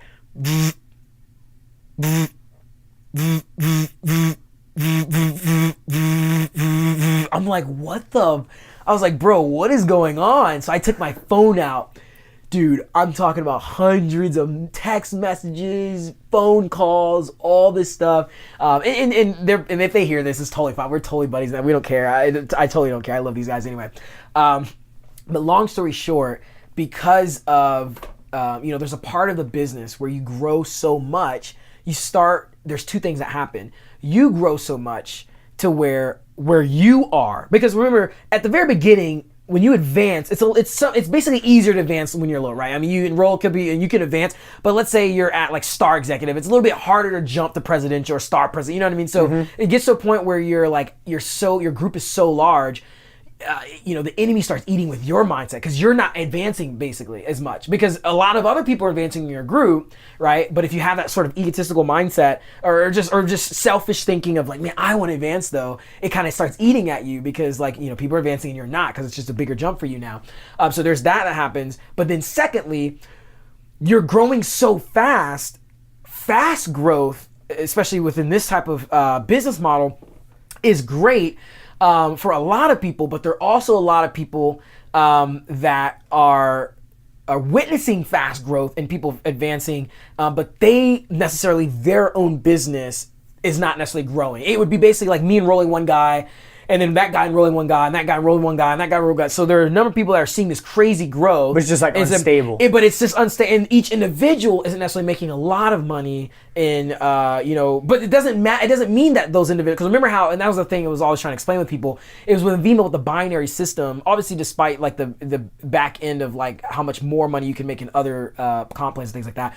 Still though, the great thing about binary is that you're not just limited to that one leg. So like even if you were down like everyone was always saying like, oh, if I got in late, then I can't like basically, make more money than the guy above me, which is not true because that person has 2 legs that they have to build to make the maximize their amount of money. You have 2 legs that are separate than theirs. One of the legs is connected, but you have your other leg that's just within your group. And then, basically, so if you grow those 2 like well and more equally than anybody above you, you can, and that's actually what happened with me. Like obviously that for me, I obviously rank advanced twice above I rank advanced more than Carl by 3 times, and then it was up there, past Matt and Pauline. Obviously, he ended up being executive, but I rank advanced above him. So, anyway, at that point, my phone's blowing up like crazy, and I like start checking like what the heck is going on, and basically one of my closer business partners, you probably remember Taja, Ariana, Taja, yeah. So Taja, I kind of just go to her to anything first because I just in terms of trust and just relationship, she was just like my go-to. So I saw her, there's millions of times, all these calls and stuff, but I was like, let me just hit up Taja, and I call her up and I'm like, girl, like what the heck is what's going on right now? And she goes, Myles, are you kidding me? Like, dude, basically like Eric Magra and Eddie just like took like everybody and like basically jumped and moved to some other company. And I'm like, what? Like, what are you talking about? Like, what does that mean? What do you mean? What do you mean they jumped and took everybody? Yeah, I'm like, what is that? Like, I kind of knew what I mean, but you're in denial. You're like, what do you mean? Because and here's the thing, and Eric, like I said, we're all good friends. Dude, it's business, things happen, it's totally fine. You don't want to hold on to things like that. Things happen for a reason, and there were a lot of times, like I was saying, those two reasons basically were happening for them, and people were very emotionally, like, just kind of just in this turmoil, and people didn't know what to do, so whatever. They felt like that was what they needed to do to kind of help, people eat in the group and, like, make more money, all this stuff, whatever. So, but yeah, they ended up just... what I was going to say about that is because previously, before getting to the cruise, I mean, we were all just goody, buddy, like doing everything, hanging out, totally friendly. Like, there's nothing going on. Yeah, so I was just like, what are you talking about? But basically, it was like a whole entire plan to where obviously they were going to show anything while I was there, but because they knew when I was on the cruise, I would have no connection, no service, nothing. So I wouldn't be able to interfere with them being able to basically rise up this army base to do this. Yeah, I know, it's funny. That's some dastardly shit. And I don't know if you maybe, I think it would be maybe interesting to have episodes of both sides, because like it would be interesting to have Eddie tell his part, but or maybe why in general, which I know I'm not lying about that. The truth is, like, and I totally understood where you're coming from, but my thing is that's just, I mean, by doing that doesn't mean everyone's going to start making more money, and that was the thing I was trying to tell them. So I totally understand that, because it didn't really happen. It didn't happen, and that was the whole thing, and that was like another thing is like, everyone felt stupid, all this stuff, but like that was the thing of like, it's not that people aren't eating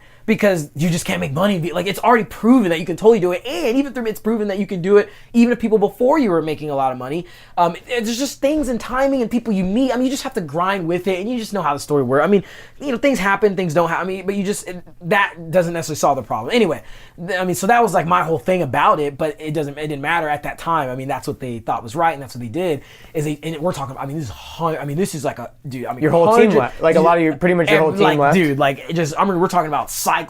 I can't remember what I mean, but I mean, just imagine like 200 or 100 something a week or something like that, and going down to like literally like 20 to 15 to 20 cycles a week or something like that. You know what I mean? Like, yeah, you're talking about thousands of dollars a month.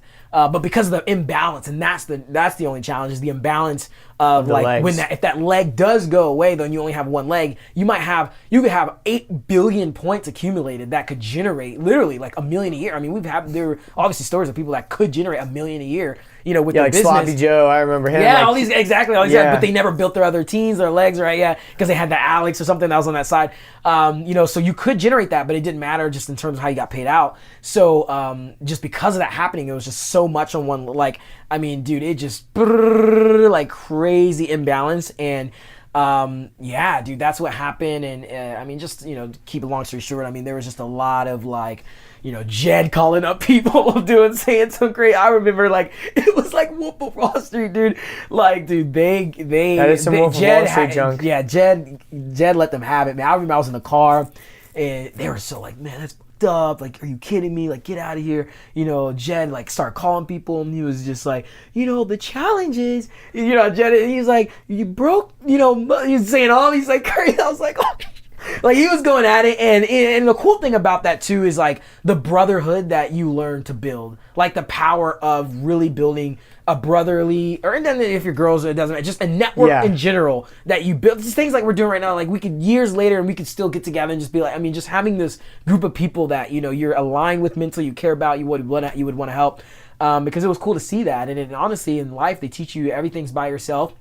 You're a lone wolf. You got to take the guy's job that's above you to get their job. You got to climb the ladder, and if you're the valedictorian, that means someone else is not. Everything's competitive. You got to be better than. I mean, that's just not the best. That's not. The and way everyone life is works. aligned towards a common goal when you're in VEMA. Like, everyone's trying to go together, but at the same time, they're also trying to get their own paper. Get their own, exactly. So that anyway, that's kind of what happened at that trip, man. And then everything just basically fell apart from there. Everything kind of did, but didn't. It did kind of go back because of Europe. So Spain was starting, and that was the thing. Like, Spain ended up taking off, and they missed a lot of that because, they just obviously had moved and all that stuff. Yeah. So, like, if I can get my timeline right, I'm pretty sure I remember. Yeah, because Spain was like towards the end of my where Vimo ended up having the whole FTC thing.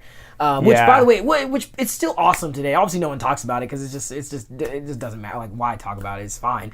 I'm not gonna be like, oh, see, you were wrong, but it's just cool to see that again. We were still right. VEMA was not a pyramid. Like, VEMA's running today. Scheme. It's legitimate. Still, it's just.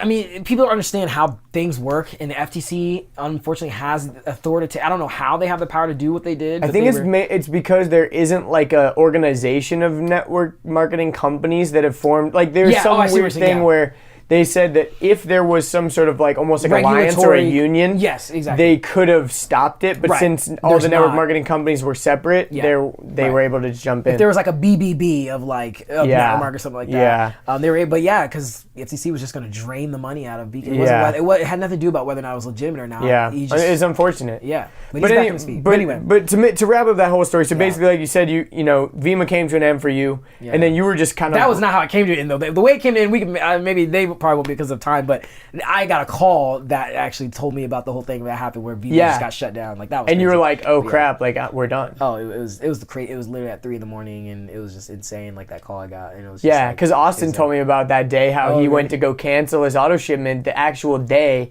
that FTC shut down Vima. Yeah. That was like the actual day that he went to go decide to do it. Was like the day that they had gotten shut down. For me, I was at Kennesaw and I was crashing my buddy. We were having home events like every day at that point. We were gonna have a home event in the next morning. Whoa. Yeah, and I was. It was like 3 in the morning. It was like 3 or 4 o'clock in the morning, and we stayed on layout, whatever. And I was about to just go to bed, but I get this call like or whatever. And I looked at it, and I think it was Chris Bogna, and I was like, because sometimes in California you don't realize the time. I was like, they just they forget that we're not. It's not like 9 o'clock in California. It's like midnight or 1 here. So I was like, I'll just act like I'm asleep. Well, I'll just talk to him tomorrow. But it was like, I was like, what the heck? Okay, and I looked at it was Chris Bogna. I was like, okay. Technically, if I was asleep, he wouldn't be mad. He couldn't be mad at me because it was late. And I was like, all right, I'll just act like I'm asleep. I'll talk to him tomorrow. I'm like, what the heck? And I look at it, it's Alistair. And I'm like, what? Like, these are all my mentors. These are all like upline leaders. I'm like, dude. So I just waited. Jed. I'm like, what is going on? So I answer the phone, and Jed, he goes, hey, are you up? And I was like, I was trying to act like, I was like, yeah, I'm good. Yeah, what's up? I was up, but I was like, yeah. He was like, yeah. So basically the FTC, he said basically the FTC came through and basically Vima on a temporarily shut down temporarily, but just temporarily. Just want to let you know Vima's shut down right now temporarily. But we'll be good. We'll be good. But just kind of keep that. You don't have to kind of blast that out anywhere or anything like that yet. So Vima shut down, and I'll just keep you updated on everything, what's going on. And of course, the ideology is like, if you're a leader and you kind of go freak out, everyone else is gonna freak out. So I'm sort of like, I'm just kind of like just so confused because he's so calm, and I get it because I'm like, all right, well, if he was, like I said, if he was freaking out, it would make me sort of. So he's just trying to be like a leader, but I'm like. But this is like a big deal, though. Like, you're like, wait a second. This is really happening. I'm about to do a home event tomorrow morning at 8 a.m. Should I not do it? Exactly. Like this is like what we always talk about. Like 24/7. Companies could like totally like shut down like of some stuff. And I was like, this is not happening like right now. Like Vima's like is shut down, and it was so true. Like Vima, everybody. I mean, checks. I mean, don't even think about chat. I mean, the website wasn't even working. I mean, you remember, excuse me, everything was just shut down. And I just remember that was when everything started, because then like I remember I had to get flown out to Vegas, and I had to be in the room of the new company that was happening. So Jed was like moving everyone? Well, but it was hard, right? Because I don't even want to. That's a whole long story. But basically, you had to get flown out to be involved in the new company and all that. The Alcazan family was obviously very tied into Vima with BK, and they're great. So it wasn't as easy to just be like, all right, we're dipping, because Brad, obviously our upline, it's obviously the son of. So you couldn't just move. But then people were just like, we can't just sit around and wait for something to happen. Like, people have to make money. I mean, there's people's lives are tied to it. So then it was just like a struggle. Like, okay, do we move? And then what is that going to mean for? And it's just, we ended up having. We had to do what we had to do.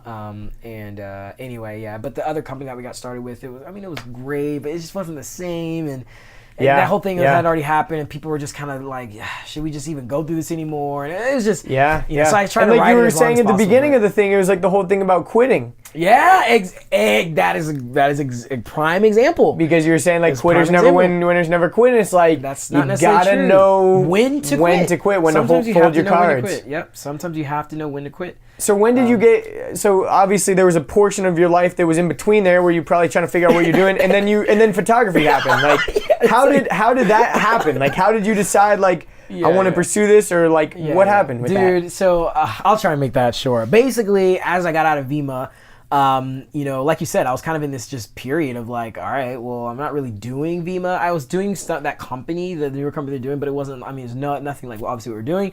So I just kind of had to start thinking like, all right, I mean, I don't think this is what God's calling me to do in the grand scheme of things. I think this was like a chapter. And I think it's very clear to me, and you just had to make that. And I was being actually mentored by some other individuals like Pete Sanchez that I was very spiritually aligned with, and just like, we just talked about stuff. Anyway, so at that time, and you know, like even being in Vima, and there's another thing that you learn is how to like brand and market and like, you know, create leads and do all these things, because you're running this like a bit, if you're running it like a business. So content creation and being creative and things like that. So like the video, YPR videos that would come out, or even things that we would do with Powerhouse and like, you know, Powerhouse videos, and just marketing and branding, comedic and just creative content, even like creating flyers for our like, you know, Super Saturdays, and then just marketing, and all these different things for that. Yeah. So I was going back and forth to California actually throughout that period as well, just, you know, to spend time more with my mentors and things like that. I was you know, as I was coming back, a lot of while I was traveling was doing like little creative. I don't know if you remember these videos I would do on Instagram where it was like I would do these short little clips of like how long you could have it on Instagram, and it would be like, hey guys, I just want to give you guys one tip of the day. You know, if you look at the word challenge, it's so interesting. If you take the first 3 letters and the last 3 letters and you put them together, it actually spells change. So it's really not about you avoiding challenges in your life. It's really about how the challenges can help grow you, to help create change, to help you, whatever. I'll do these, you see, I have to like do these little videos. You can jump right into it. Yeah, I know, right? And I would just do these little videos and just put them out, and people like love them. Oh, it's so good, whatever. So I was just doing something. Anyway, so what ended up happening is, again, is the whole concept of just network, the people you know, and they're in your network. I had people in my network that never really reached out to me about certain things because they were always like worried that I would talk about the business or to try to hit them about Vima and things like that. So it was very interesting. It's funny, like once Vima started, and I think that's why it's so important to build valuable relationships, not just know a lot of people, but build valuable relationships, because timing is just so important. And when Vima was going down, I had friends that were starting things, and because I wasn't really in Vima as much anymore, they felt less hesitant to come to come talk to me, because they were like, okay, well, he's not really doing Vima, like maybe I could actually talk to him about what I'm doing, and maybe he can help us with the company and business and stuff. So that's actually what started happening. I had some friends that were at UGA that had these startup companies that they were starting, and they saw that I was doing all this creative content, and they basically just wanted me to help and kind of come into their company and work with like their marketing department to help with content creation and branding things and just creating all these things. So Vestigo, you might know, Marshall Motion, things like that. So it was different brands where I would come in and I did some videography type stuff, photography type stuff. But notice I'm saying photography, videography, and content, but I never had a camera right at this point. I never had a camera at this point. So how was I doing this? So what ended up happening is as I was consulting like with these different brands about, okay, this is how content is being viewed, this is how people are responding, because we would do this all the time. And at least me, I would keep track of how that stuff would help and work, because I wanted to know what to put out that was better and better. I would consult about that, but then when they would say things like, oh, okay, well, can we create this? Can we like start putting this together and, do the photos or videos? I was kind of like, I don't have a camera, so I can't, take the photos or do the video. But then I saw that as an opportunity, obviously. So I was like, but I have friends that have cameras, and they could totally I could just hire, because I was getting paid obviously to spend time with them to do that consulting like once a week with certain brands. Oh, by the way, it ended up going to larger brands and stuff like in Atlanta, and that's when I moved to Atlanta. So I started working with some brands like Southern Equestrian and things like that. But anyway, I was like, yeah, I could totally, they would pay me, and then I would take a little bit of that and then just pay a friend of mine like Christian Garcia and Paige Walker, some of my friends from college, and just have them do like the photos or the video, and then I would use that content, get back with the client, and then we would have our content. We were just like, all right, this is how you would use this for Facebook dark posting, or Instagram or Snapchat, things like that. But literally about a year and I think now just a year and 2 or 3 months ago, My last client was with Southern Equestrian actually, and we were at the Atlanta Steeplechase, and it was horse racing. They had this like product line, and we were gonna basically take photos of their products and like just kind of create some lifestyle stuff that was going on at the event, and use it later for marketing. And I had contracted my friend Paige Walker, and when she was out there, dude, I don't know, I just kind of had this random epiphany. Like, I don't know why I didn't have it earlier or why it happened then, but we were doing photos. Like, she was taking photos. We were just doing, I was like, yo, let's get a shot of that. Let's get that. That'd be great. And then I was just like, wait a minute. Like, why don't I just like buy my own camera? Like, it's just technology. I'm sure I can learn how to use this. Like, which is obviously not the case in terms of how you create work. But like, I was very naive at that point. But you were already like framing shots in your head. Right. That is true. But I was also just in a very naive sense. I was thinking like, oh, I could just buy a camera and learn how to do this and create great work too. You know, it's just technology. I could just learn how to use it. Fortunately, again, going back to like my past, like I love the arts and I love visual aesthetics and stuff. So it kind of helped with my transition into photography, which I think is very important, you know. Anyway, that's a whole other conversation, whether or not you can learn to create certain things. I do think you can, but there's just like certain things that obviously help people to do really, really great work in photography or just visual aesthetics in general. But anyway, so I ended up just buying, just like I went online and just searched like, you know, the cheapest, best cameras that are out there. And it was the whole T series. So like T5Is, T3Is, like little Canons that people can buy. I ended up buying like a cheap, just used T5I. And a little 50 millimeter, I think it was like $90 lens and stuff like that. And I was like, man, I got to learn how to use this. So I spent that night, I think it was like a weekend, and I spent that night on YouTube learning everything about like shutter speed and aperture and ISO, all this stuff I know today. But I was like trying to research all this stuff, and then I called up a friend to go shoot with him the next day. I was like, oh, well, I need to learn how to actually use it. I know it all in my head now. I need to actually apply it and start shooting. So that's what I did, and dude, from there, I honestly have no idea why. It just resonated with me so much, and it's just stirred up such a fire of like, man, this is fun, this is cool, this is unique. Like, and I had no intentions of like everything I'm doing now, like, you know, full-time wedding photography and commercial photography, working with all these brands. And that's another thing kind of I guess it's not, you know, off the record because it's on the, but like even working with, going back to end up working with like Win Pouch and George Yu, and him calling me because there's actually another project that he's working on, to where he's reaching out to me to, you know, be working together to really build, because of like just doing photography and working in commercial, and then like with the magazines, and doing the cover of that, and like destination weddings now. I mean, just all this crazy stuff. I mean, I could just go on the modeling agencies. I mean, just craziness, and I just had no idea. And I'll let you kind of respond to that. But the last thing I would say about that, just if I could leave anything that's valuable, is what I learned from that though, and it's just so important for people to know, especially if they're trying to figure out what they want to do, is people need to stop worrying so much about making the right decision and make a decision and make that decision right. And here's the reason why.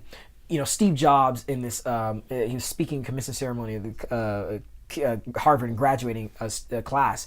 And what Steve Jobs said, I love, is like out of the entire speech, I don't know, that just resonated with me the most, which makes sense. But he said, you cannot connect the dots looking forward. You can only connect the dots looking backwards. And if you really think about that, that's everything in our lives. I mean, like Vima, we couldn't see everything that it would have done for us, because if people did, if they could see it beforehand, they could connect the dots looking forward. People would do it a lot more, right? We don't know these steps that we take, what they do for us, and the value it gives us. All these companies that start, they have no idea that the Airbnbs and the, you know, the Lyfts and, you know, the Microsofts and the Ubers and the Facebook, all these, they had no idea they could connect the dots looking forward, how that would happen. They can only see backwards, like, oh, meeting that person was important. Making friends with that person, going to that event was, saying yes to that was, I could see how all that made sense. Yeah. Struggling and being broke for that amount of time and making the decision to not do that or quit, all these things, I could see how that all makes sense. So when I did that, when doing the photography thing, you know, people look at it's like, oh, Myles should be you should have been doing photography, man. Like that's all you, like, you're great. Honestly, I didn't know that this was a thing for me. Like this, I had no idea that this was the right decision. I just made a decision and made it right. Same thing with Vima. Made a decision. I didn't know if it was right or wrong. You know, it could have totally went south, but you just make it right. Yeah, so, dude, that's a great way of putting it. Make a decision and make it right. Like, I had my friend Chad on the podcast recently, and his episode, I think I'm going to be putting out tomorrow, but he started an apparel company. They started with hats. Okay. And he's like, you got to start with something, right? Yeah. And instead of just, choosing some random hats and, scribbling their logo on it or whatever, they spent tons and tons of time before they launched it. But it wasn't the fact of just like, oh, we've got to. He even said when we launched it, I still kind of felt like we weren't ready, but we put it out anyways because like it was as good as we could get right then, Yes. And like that's what I feel like with this podcast, this isn't the most expensive mics I could buy. This isn't the most advanced setup that I could have. This isn't the this isn't the most ideal recording environment. Right. But I just knew that this was as good as it was going to get for now, and I knew that I just needed to put it out. Yeah. And people are resonating with it, and I'm sure that's what happened with you in the photography thing, dude. Like people recognize the talent, and people recognize that you were good at it. That's so sick. Like one thing that I was gonna ask about too is. Photography is so cool, especially when you're doing portrait photography or models or weddings or whatever, is people are excited to see your result. People are excited to see the finished product.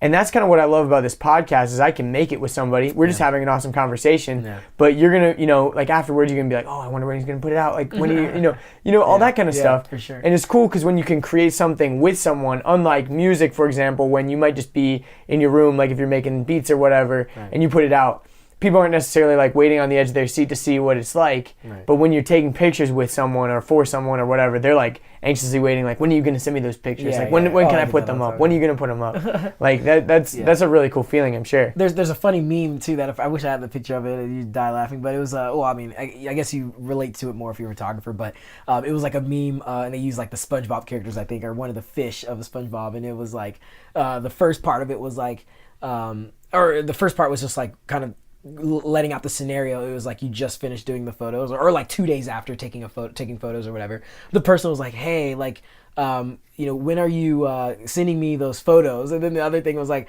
hey, when are you paying for those photos? And it may not make sense, but basically because a lot of what we do as photographers, we do a lot of free work and things like that. People don't realize how much work actually goes into like not only just it's not just taking photos, but like obviously all the editing and everything into it. And we will just do work for free a lot of times just for people in and general. People all the time want to just pay you in credit. Yeah, they like, just credit you. Oh yeah, I'll tag you or give you credit or whatever. But even worse than that, they'll pressure you and like haggle you into like going far and beyond, and they didn't even pay anything. It's like, or they'll put it like, on Instagram and re-edit it. That's not even a no. Oh, that's a no. That I actually never. Most people know you don't even. That's just terrible. That has happened for sure. But I've only had it. Maybe actually, I don't even think I really had that happen in that way. But I definitely know friends of mine that have had people just these horror stories of people like, hey, when are my photos? When are you gonna get? And they just didn't even pay for the photos. Like the photographer did this for free for you just because you were wanting to do like and it's just like so funny. But anyway, yeah. People don't understand to, like, the whole announcing and being excited about seeing the photos. So yeah. That's really cool, man. And one thing like your photography page is awesome. Like it's not just like, oh, I'm an Instagram photographer. Like there's a lot of those out there that it's because it's easily accessible. They buy a camera or they're shooting pictures on their iPhone, whatever. That's cool. Right. But like your pictures are awesome, dude. Like that's it, and it's cool. Like you said, people are now telling you, dude, you should have been doing that the whole time. Of course, but it's hard to connect the dots and everything. Also, I think a lot of people are wondering how to get into that. And it sounds like, just buy a camera and try it out and try to learn and try to dive deep into it and do stuff for free. Yeah. Yeah, I would definitely say that, I would say, because I always try and just go from experience. I mean, honestly, how I did. Now, it doesn't mean that's the, you have to do it that way or that's the right or wrong way, but it definitely helped. I did come at it with intentions, because I think sometimes people get lost in just the journey of just taking photos, and what happens, it's almost kind of like if you never it's almost like finances. If you never actually analyze and set measurements and actually see where the numbers are, you can never know if you're growing or dying. Like you'll never know, like in terms of business, because see, and that's why I'm saying it this way, because I look at my photography as a business, and that's another reason why it's grown to the way it is, because a lot of times we know people who don't, they just do it kind of as like a hobby and it never grows. It's because, like, let's say for photography, if you don't know, like how much money you're bringing in from it, or let's just say weddings, then you can never know how much, like, and you're not tracking your expenses or anything. Like, you just basically don't know whether or not you're growing or whether you're dying and things like that. So what I'm saying is, like, I looked at this very intentionally when I first got started. Like, I said, okay, well, I know if I'm going to be a photographer, I knew immediately I need to be in a niche. I don't want to be the photographer where, okay, it says photographer and then I do babies, weddings, or like newborns, weddings, engagements, birthday parties, anniversaries, event photography, commercial photography. I mean, it's just like, it's kind of like anything in life. You know, when me and Morgan had this conversation about how, you know, a lot of us, especially in the younger generation, we feel like our success is built into the load we're carrying, into how much we're doing, in the sense of like, you know, you'll see someone's bio and it'll say motivational speaker, author, business developer, you know, it just has like these lists of all these things that they are. And it's like, dude, you know, like you want to, you know, find something, and it's almost like the 10,000 hours concept, right? You know, like, are you really investing effort, time, and focus into really building a craft, you know, or are you just good at a lot of things, right? It's like, goes back to that whole quote. It goes back to the whole quote, a man of many trades is not a master of one, right? And you might have all these different trades, but you want to master something, right, to really maximize the business. So anyway, when I came into photography, I was like, all right, well, I want to know what kind of photographer I am. What basically, when I take photos, what resonates with me the most? And I didn't know at the beginning. So I shot with people. And even within people, I know who I am. You notice I don't shoot with a lot of guys. And I don't do that just because, like, oh, I want to shoot with girls. And, like, because you'll notice my style is very, very, It's not like very you're shooting, conservative. It's not like you're shooting nudes or anything. Yeah, it's very, yeah, there's no nipples in my photos, or like little, it's very conservative actually, right? But people still love my way, and I did that for a reason. So even knowing, and there's a reason why I don't really shoot with guys at all. And there's just several reasons, but knowing there's a reason why, and actually and figuring that out. So I learned that I love shooting with people. Landscape photography, like, is just not my thing. Like, just landscape, you know, like some of the, you know, you'll see a big photo of like just certain like mountains or field. You know Christian Garcia? I don't know if you know Christian Garcia. Okay. Well, he just does like, and there's nothing wrong with it. You have to learn what resonates and what you like and works best with you. And I know I have to be around people. Like, I create, and I get this sort of excitement of magic and creation when I'm around people and this energy. So I had to figure that out. So I started shooting everything, you know, so that's one thing of like, I tell people, like, if you don't, so I get questions all the time if you're like, yeah, I just don't know, you know, what to get into. And I always do some funny little metaphor type thing, but I'll say, have you ever had frog eyes? Like, I have actually, have you ever had frog eyes before? I've had frog legs. You've had Never frog had frog legs. eyes. You've had frog eyes, like just fried, just eyes on a frog and eating it. Nope. So do you like it or do you not like it? I don't know. You don't know. Why? Because you've never tried it. Yeah. Right? And it seems funny because we go, oh, we've never, but we do that with everything, right? Things we don't try, we automatically assume we either don't like it or we won't like it, and we just don't try it and things like that, right? So, anyway, so I just said, let me try everything, landscape photography, like, you know, all types of things. And I just realized out of all types of photography you could do, I really, really enjoy 3 types of photography. One is working with brands. And I don't know if you saw on Facebook that the post I just posted with that company I just shopped with. No, I Pop think and Fizz with the girls did see laughing. that. I did see that. Yeah. So I don't really promote that as much because that's not where most of my like business income is. Just stuff I like to do kind of on the side and work with different brands. But I do a lot of like just company, brand, lifestyle type stuff. And yeah, just basically helping just their brand and rebranding in the sense of imagery. So I love doing commercial work in that sense, and absolutely love weddings. Like, that's just like, I would probably say, it's hard. If people ask me, do you like portraits more or weddings?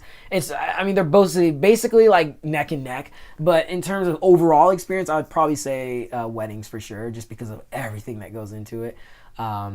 And you have to really know if you like, because it's a lot that goes into it. It's intimidating. Dude, it's so much. I would be so intimidated to go into my first wedding. Dude, I would have so to like be an apprentice or like do a second shooter with like a ton of people before I was comfortable doing that. And that was going to be the next thing I would suggest if someone was going to be is wanting to like try out weddings. There are certain ways you can do it, and I actually do mentoring myself, where I basically photograph. I have like 3 different levels that they can go through. One's like a Skype where I can do this with anyone anywhere around the world, and we just talk for an hour about anything, any questions they have about photography. And then there's the next level is the Skype, but it includes like going out in the shoot. And then the next one is the last one, and it's like all inclusive of all these things. We have a lunch together. We talk about the actual business aspects, so like taxes, branding, marketing, invoicing, pricing, all these things too that people don't think about. And then we shoot together, we edit together. Anyways, all these things. But that's like one of the questions, is like, you know, getting into certain fields. And for weddings, that's like the best thing is second shooting for sure. That's what happened for me. I second shot my first wedding. I was going to say, I feel like no one's going to really hire you as the first timer on a wedding. Well, so there's 2 ways that it can happen. So for me, I second shot for wedding, and I used some of those photos, and it allowed me to have content. And then because I was shooting portraits all the time, so there's 2 ways that can happen. Like I said, you can already just be putting out content of anything. because sometimes people don't, if they're younger and they don't want to spend a lot of money, they're kind of just saying, okay, who does photography, right? Because That's very people true. associate, if you can take photos of one thing, you can take photos of anything, and that's not always necessarily true. Like, just because you do wedding photography doesn't mean you're going to be great in commercial work and doing products and understanding external flash and lighting, things like that. But anyway, but it can happen. So like, going back to what I was saying, there's two ways it can happen. Is you're just putting out photos in general, so you just have that friend that knows you and they don't want to spend a ton of money, so they just go to you like, hey, like, we love your work. Can you shoot our wedding? Can you be our photographer? And you kind of get in that way. You were like super nervous. You're like, oh my God, it's like your first wedding. You've never shot before. And they charge you charge them like, either sometimes I have friends who do it for free. I have friends who've done weddings for free to get in, or they do like $200, $500 or something that's super cheap. Yeah. That's that way that you can do it. Or like you said, is you can do second shooting with people and kind of like, go that route and have content, but you're not necessarily doing that wedding as yourself. You're just kind of assisting, but you get that experience and people can see because you put out content, that you've shot with weddings. I would say mine was kind of, it was both kind of at the same time. Gotcha. Yeah, because I second shot my first wedding with Paige, actually, with Paige Walker. I second shot with her. But that content didn't really get me booked for a wedding. Actually, I guess there's three ways, because that content did not get me booked for a wedding. I got booked for a wedding because I did engagement photos for a friend. I guess it's actually the same thing, actually. Yeah, because I was going to say, they really did just, they kind of knew I did photography, because I had never done engagements. That was my first engagement. I had never done weddings. You did your first engagement, and then you did your first wedding with the same people? Yeah. That's cool. Yeah, I did their engagement photos. I'm not sure. I don't know if you remember. You may not, but it's basically I shot this couple and basically blew out the back of their SUV, and we went out to watch the sunset, and they were basically laying down together. I remember that picture. That was a really great picture. Yeah, it was like this really cool photo of them just kind of chilling out, listening to music just in the back seat. It was just very intimate. It was really cool. They just loved that, and just the whole session. So they were just like, "Can you do our wedding?" And then that's when I was like, "Oh, holy!" I was like, "Holy moly!" I was like, "A wedding? I don't know." But fortunately, I was able to second shoot before that wedding.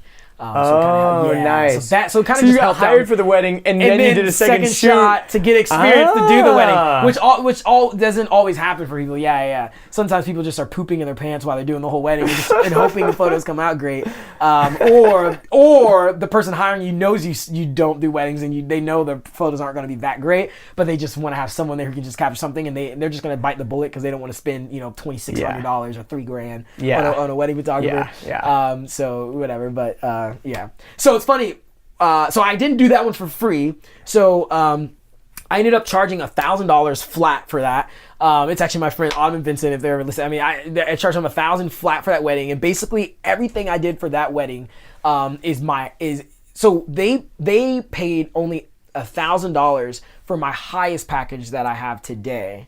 Dang, which is they definitely snuck like in. 2 to 3 times big. Yeah, which is fine, because it's a mutual relationship, because they gave me that opportunity to shoot my first wedding that I could say was my wedding. Concept. Right, and then they were able to have someone who's a friend of theirs, and it was a good vibe too. And then they got, they love the photos and everything. That's awesome. So I mean, it's still, but it's just funny to see like what I charge now, what I have now is like 3 times more than that, obviously. Yeah. So it's really cool.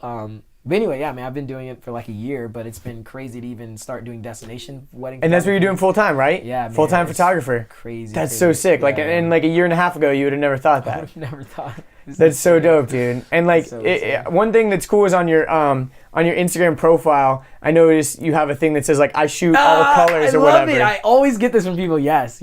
I love that. That has landed me. That's how I got the cover of Angelic magazine, actually. So. Wow. Yeah. That's so cool. So basically, for people listening, like on your Instagram bio, it says like, I shoot all colors, and it has like all the different skin color of emoji fists, right? Yeah. And so so people are really people responsive with recognize that on my Instagram. And it's not just a thing I say. Like, you literally will see on my Instagram, it just beautiful, all people from all textures and tones or textures. Some people have lizard skin. No, I'm just kidding. Yes, it's true. I mean, tones, skin tones and everything from all the, white girls, black girls, like Hispanic, but even textures of like hair, same thing. Yep. Or you're right. Like everyone is made so uniquely and so different that that is really cool that you've made it a point to kind of shoot everybody. And it was actually and to go back to what you're saying is how you like love, because you're like, there are a lot of pages, you're like, man, your page is so cool. There are a lot of pages that are just for that. Here's another quote thing that I love that I just take with me is, I remember hearing, I can't remember who said this, but they said, it's better to be different than it is to be the best. Because so the ideology about being the best is you're always having to work to be better than someone else. Because if you're trying to be the best, there's always going to be someone who could take that spot. Like if you're trying to be the best photographer, the best, football player, the best. I mean, just imagine someone right now trying to be let's just say a random NFL player trying to be the best NFL player. Just say the best NFL. It's like, dude, I mean, think of how many. I mean, that's just like, is that really a goal that would be advantageous for you? So instead of trying to be the best, you want to be different. And by default, a byproduct is you will end up being the best because of how different you are in that sense. So like for me, I knew there were things that I definitely wanted to be different, and people notice these on my page. Like you said, the emoji things, a lot of people don't like, and that's why I know this for sure, and that's why I did it, is I noticed that a lot of photographers I would see, they would just shoot the same race. Like it's either this white guy who just shoots this, typical model, just all these white girls on his page, right? Or maybe it's a black guy who just like only will shoot black girls, right? They're just very like, because they feel, it's they just feel how it's just how there is, and probably like maybe they're shooting their friends, and it works out that they're mostly friends with black girls or whatever. Exactly, and it's just that's what it is. But see, I wanted to think bigger than that, because even if I had friends that were only one race, remember, whatever friend you have, at one point they weren't a friend. You had to do something, both you guys had to do something to become friends. So what that means is you can become friends with anybody, just because of a certain race or color is your friends doesn't mean you can't make friends with other people. So I wanted to make it a point to just very internationally diversify my page and just make friends. And I mean, I already had like a very diverse friend group, because that's how I had that mindset in the beginning. And even from Vima too. Yeah, and from Vima as well. And that was another thing in Vima is people from all different races and colors. Another thing you got to learn, because even if you didn't like it or not, you had to work and be near other people you didn't know, like races and cultures you never knew. So it's another. We could go on about what Vima does for people. We just don't know, man. And it sucks that like it is so true that timing is everything. Like people who did not really grab that opportunity. I honestly can't say, I honestly don't know anything else currently right now that could give that kind of like just entirety of experience for some young kid, that's like in high school, college. Because that thing blew up. That was like around the US, like colleges. Like that was I couldn't tell like a college kid right now, like go join Vima, even though it still exists. Right. Yeah. It was like the growing of that grassroots YPR thing was just on a whole nother level. There's nothing that could, I don't know. Yeah. But anyway, going back to my page, so my captions is another thing where a lot. You do really long captions a lot of times. It's very different than most people, and you can read my I wish I'd put my phone, but I mean, literally, you go to my last couple of, I literally get close to 100 comments now on average. I mean, you go let my last couple of photos, it's like 100 comments, 80 comments, 70 comments, 60 comments, 80 comments, because I just knew I did not want to just become a portrait page, because at the end of the day, I feel like what photographers end up doing is they end up disappearing. And they, as a person, and they just become behind the camera, and they just become, but and it even gets worse, because you'll see these pages where a photographer, like let's say it's not even the person they have as their profile, it's like one of the models they'll put as their profile. Like I see photographers do that all the time. They'll put like a really pretty or hot model that they shot, like as their profile picture, and it's like you basically just dehumanize like your ability to build, which is the most important thing about photography, is relationships with people, especially if you're thinking about or business. Their name is like AJ Photography or something. Like the AJ part of it just becomes like so smushed in the background that it's all about the girls and the butts and the whatever it ends up being, if it's that, right? Because let's be real, like that's why a lot of pages blow up is just because like, okay, this is just eye candy for my feed. I'm following this to get this in my feed. But it's cool because yours, I would almost equate it to like a blog where people are following you to get the content. And that's what I'm actually kind of trying to do with my podcast page a little bit, is in my captions of my episodes, because I'll do like a lot of times I'll do whatever I choose for the cover art for the podcast, and I'll kind of say, hey, episode 15 is live. We talked about this. And then I'll do another picture that's kind of like a quote from the episode sometimes or whatever, which is kind of fun. But I'm trying to do more with the caption, because I think that people are really getting into that, vibing with the captions nowadays. And you're killing the Instagram story game too. Dude, trust me, that's why I said this is all intentional, and that's why I'm grateful that I know it is. I know marketing and that's just my thing. So like, dude, I wanted to be different with my stories, and people who watch my stories, they know it's completely like most people aren't doing what I'm doing with stories, and I take 4 to 5 extra steps where I will when I see something, I will literally videotape it in a way that it'll work in the way I create the story. Like that. I don't know if you remember the one I had with the what are those things that you just roll on the street or whatever? Segway. Did you see the one that I had? I didn't see that one. Oh, dude, that was probably I had over like and probably some people have way more than this, but at least for me, so I had over on average I get around like 500 or so. Views. As a max of views, like 540, 520. Dude, I had over 800 people that like watched that just within a 24. I mean, that's a lot of people though. 800 people. Is it because it's shot to the beginning of people's feed or whatever? Like, you know how like there's like a first story to view? So there's a lot of reasons, and actually one of the it's kind of so it's like this. Facebook videos, right? And I'm not going to go too deep in this because it's like Facebook dark posts and advertising things, but it's like, so Facebook determines, because remember what we're doing is we are engaging with content on a platform, so that platform gets to determine what rules they play. Well, just what rules they play. So one of the rules is, so let's say you have a video on Facebook, and the video in the video plays for like 2 seconds, but then you click out of it. To Facebook, they determine that is not a view. It's not a view. You have to be viewing it for a certain amount of time for it to actually to be considered a view. And I don't remember how much, I haven't been on like studying all that stuff before when I used to, but I don't know, I think it was like 5 or 6 seconds. Actually on YouTube, it's the same way with YouTube. Like if a YouTube video is playing and then you click out of it too early, it doesn't count as a view. Yeah. You have to watch it to a certain amount of point. Because people will view hack it. They'll like just refresh the page and watch it for 1 second or exactly. So it counts all that stuff. So, anyway, so the refreshing that's actually another tactic, another thing that I do as well is I create content often because I want to stay relevant. I want to stay in the front of people's pages because remember the algorithm changes the way your content is viewed now, even on Instagram. Totally. And it's not chronological. It's not chronological, and it is beneficial if you're doing it the right way. Because it's anyway, if you're doing it the right way, it is. But so I do the stories because that automatically doesn't matter. There's no algorithm. It's just if you post a story, you're going to be the most recent story that shows because that's just how it shows the most recent stories. So a lot of times I'll just be on my Instagram, I'm scrolling, and I'm like, these photos, okay, whatever. But then I'll kind of refresh, and there's a person that I like wasn't thinking about or didn't see like in my photo. I'll click on that, and sometimes I'll even end up on their page because of the story. And totally, it's just like another fishhook type thing. That's the thing that sucks, man. Because I'm so like I hate to be bragging, but on Snapchat I have like thousands of followers. Right.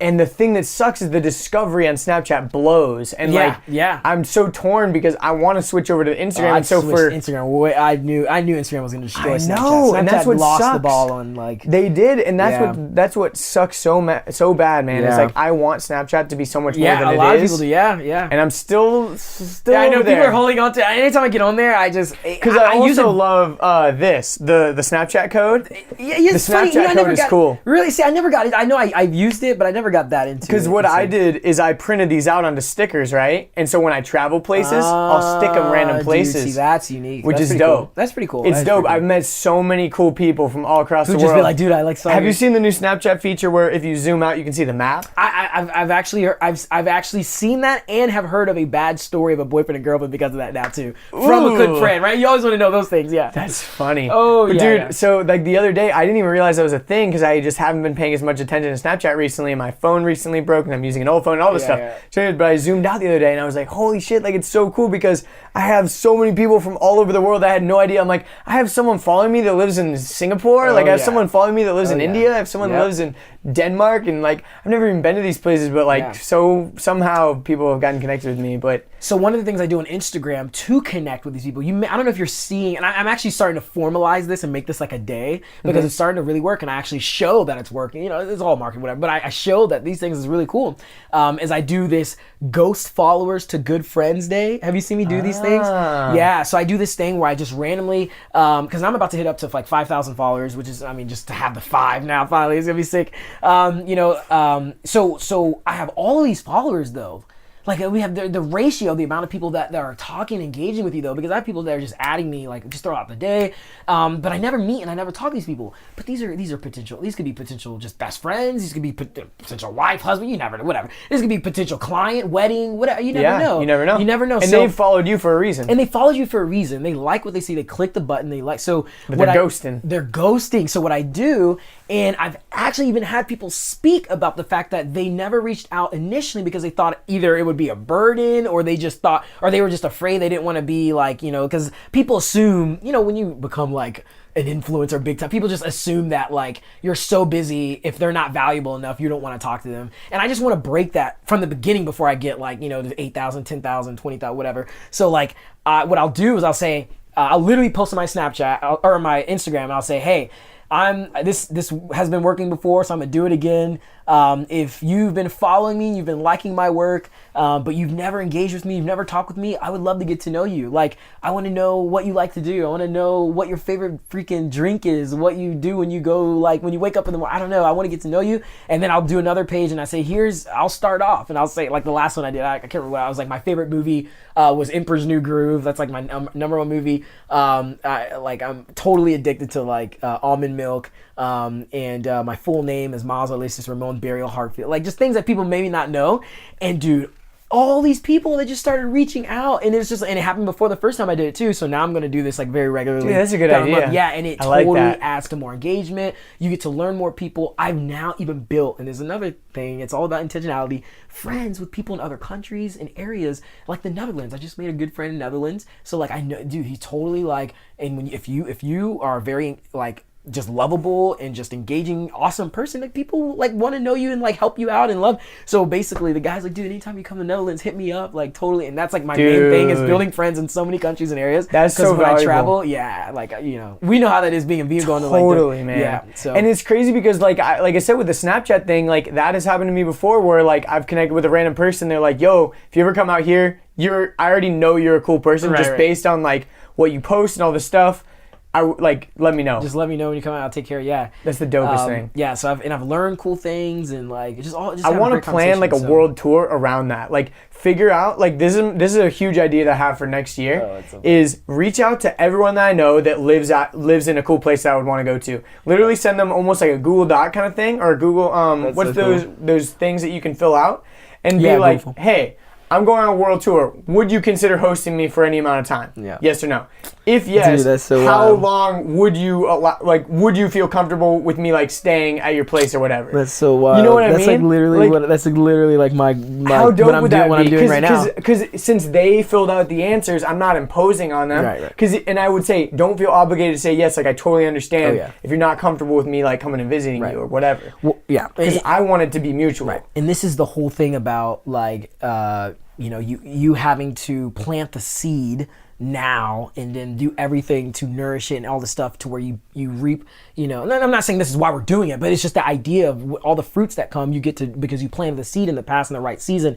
Because I technically still don't have the swipe up feature yet on Instagram, but there are so many things, dude. Email listing, getting email. I'm actually currently building right now a way to just start just grabbing tons. That's a whole nother conversation we can have, maybe even personally. It is so, I'm telling you, dude, you really want to especially with people that you're working with or talk, you want to be building and building and building and building an email list. There's so much power behind it. Anyway, but email listing, but then also things like that, because it's so funny you said that. I literally want to say, because like I have my first destination wedding in Dominican Republic on September 23rd, and then I'm also shooting another wedding in Dominican Republic on December 15th.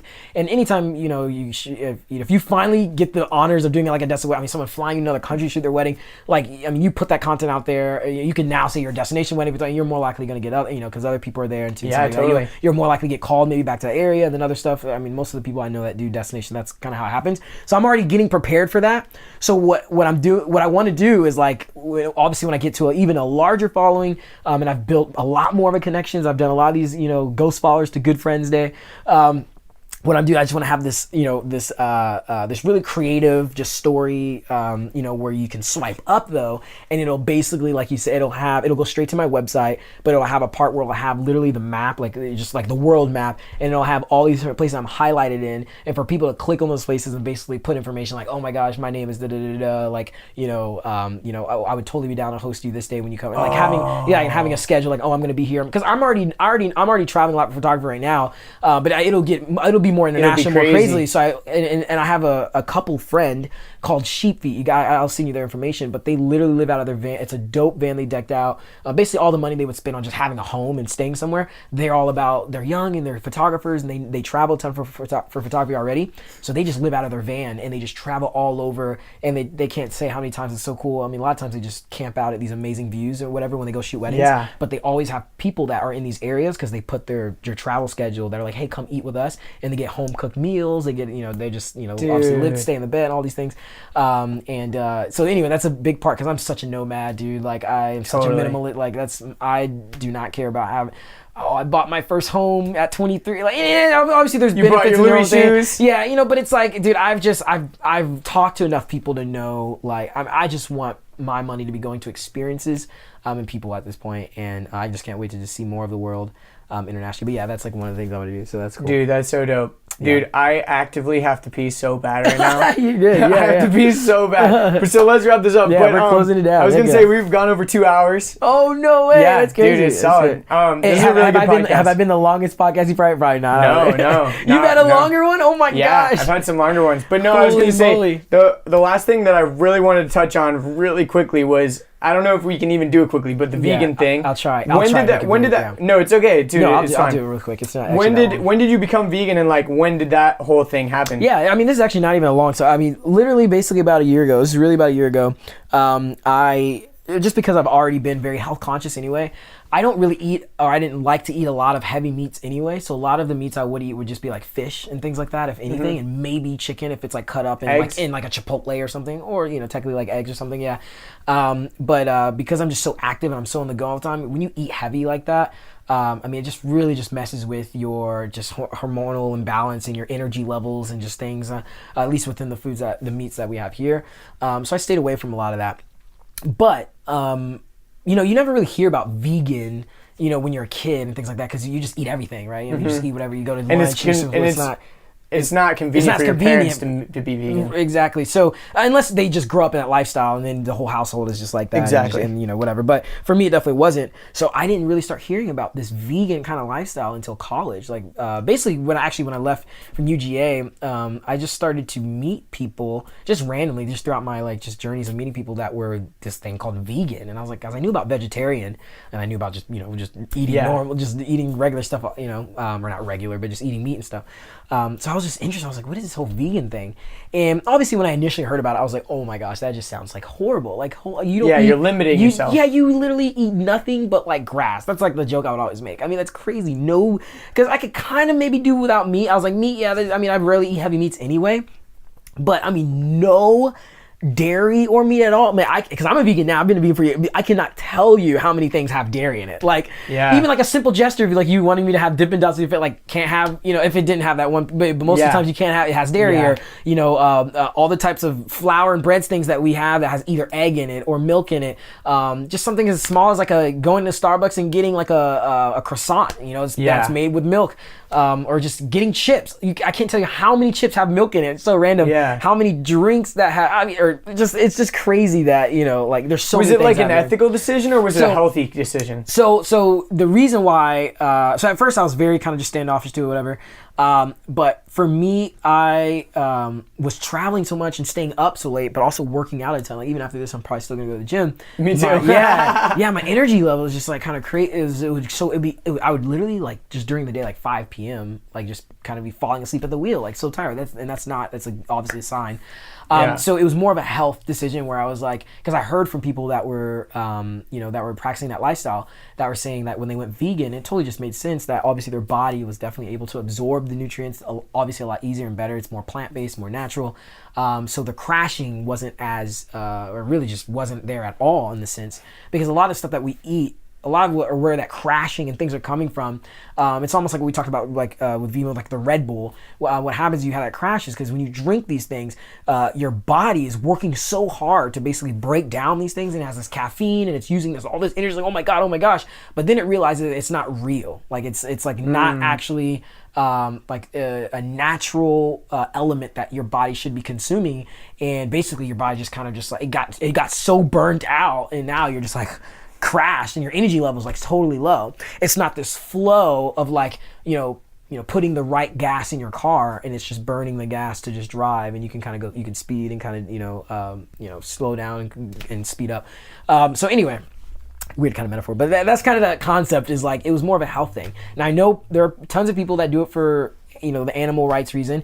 I don't personally condone and agree with a lot of what's happening, and that is a part of why I'm also going vegan. But just personally for me, that's not. It was a health thing, yeah, not it's not the the number thing one as much. thing, right? Yeah. It's not. I definitely don't agree with it, and I don't support it, and I don't encourage it, and I know, because I've obviously, as a vegan, you get exposed to a lot of information, but it's more so personally what it's doing for me and what I want it to do for other people. That's the most important thing. Is like the health, like how it can really change your life health wise. So that's the most important thing, because a lot of times with the ethical stuff, you really get into the weeds with like, it can get very difficult, and that's a whole nother conversation. We can wrap it up. It's hard to get into that. Yeah, but dude, so where can people find you? Where can people hire you if they want a photographer? All that kind of stuff. Promote yourself. Anyone can find me just literally by my name, Myles Berrio. I made it very simple. Like, my website's mylesberrio.com. My Facebook's Myles Berrio. My Instagram is myles.berrio, and it's with a Y, so M-Y-L-E-S. It'll be like in the title of the episode too. So if you need the spelling. Perfect. And then how do you spell Berrio? Do you know? Berrio. Okay, well, see, it's funny. I'll say Myles Berrio, and I say they think Berrio. it's B-E-R-R-Y or something? No, they say B-A? B-A. They automatically go to, they're like, B-A-R-I-O or B-A-R. I'm like, but that'd be Barrio. That's what I'm saying. I know, I never understood why people always do. Literally, it's like 9 times they say, you're like, but like B-A-R-R-I-O. I'm like, berry, like berries, Berrio. But anyway, so that's where people can find me. Cool, man. Need a wedding, engagement, all types of destination wedding. Destination, hit me up. Let me know. That's awesome, dude. Anything else you want to mention or shout out or anything? I will say one last thing, that whoever's watching this right now, I think probably the number one thing that is talked about the most, that is written about, that is focused on, is happiness, and everyone's trying to find happiness, and I think it is, and that's a whole nother conversation to get into, but if I could try and really shorten it in the sense of like a couple of phrases or just words, that I think life, that I've learned, and I've heard from other people too, that we've agreed upon this concept, is I don't think life is about finding happiness. And there's a story about a girl who was diagnosed with cancer, and a lot of her friends died of cancer, and they were actually having a conversation about this with someone, and the girl says, because everything is telling you like happiness is just a choice. Like, you just gotta choose to be happy. Like, you just, like, whatever's going on, it's like you just choose to be happy. Just be happy, And she said, you know what? If that were true, then all of my friends that died of cancer would still be alive, because they were some of the happiest people on the planet. A lot of my friends that had cancer were some of the most positive people that I knew, and that's not necessarily the case. Anyway, there's a whole other part of that side of the story, but what's really powerful is, instead of finding happiness, what I think people need to start focusing on doing is start finding the activities that intrinsically are aligned with making you happy in what you're doing. So there's a difference in trying to find happiness and looking for all these things that just satisfy happiness, and choosing to be happy and you're just happy. I'm not obviously like a happy critic or cynic, but the idea is that could actually make people unhappy, because it makes all of that just your responsibility, even though it's overlooking certain things in your life that won't create happiness for you. Like, if you're working a dead end job and someone just tells you, dude, you just got to be happy. You have to just choose to be happy. That's not the real problem. The real problem is that your life, right, is literally tied to this. Not the symptom. Exactly. It's tied to this activity that's not necessarily fulfilling you and stimulating you and all these things. So people have to focus more on what are the activities, and I think that would really catapult people's lives. Like me doing photography. I mean, I would never think, because we're in a culture where everyone needs to do business and be a millionaire and all these things. Dude, just find the activities that will align intrinsically with that concept. And a lot of this happiness will start to follow that. You'll start to learn, instead of just finding happiness or choosing and just saying, I'm going to be happy. I'm going to be happy. So. That's awesome, dude. That's a great closeout message. Well, dude, Myles, thanks for being on the podcast, bro. Dude. This is super fun. Time for some Dippin' Dots. Yes. All right, everybody. Peace out. We'll see you next time.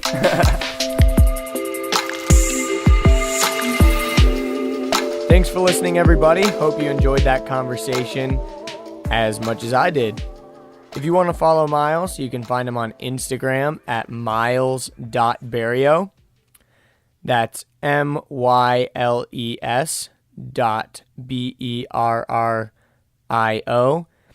And of course, if you want to book him or you want to get involved with his mentoring program, you can check out his website, mylesberrio.com, and you can find links to all of his stuff there. All right, I got to stop. I've got to start packing for my trip. But the next episode will be the weekly update, so stay tuned for that. Make sure you share this episode with someone that you think would really enjoy it. You know, there's lots of people out there that would totally love this podcast, and they have no idea yet. So if you made it to the end of the episode, right, you probably enjoyed it. There's probably a handful of people that you think, hey, they might like this too. And there's probably a lot of friends that you have that also listen to podcasts. So it would really, really go a long way if you can just share this podcast with them. But if you really feel like being awesome, please go rate the podcast 5 stars in the iTunes store and download all the episodes. That really helps me. Having more downloads helps me get more noticeable, basically, in the iTunes store. And the idea would be that I would get featured in the new and noteworthy section. I'm really, really trying to get in there. So if you want to show me some love, that would be awesome. If you want to connect with me, go to my website, andrewdeitsch.com, andrewdeitsch.com. You can find links to all my social media accounts and all that kind of stuff. But that's pretty much it. You guys are the best, and I'll talk to you all very soon. See you later, everybody.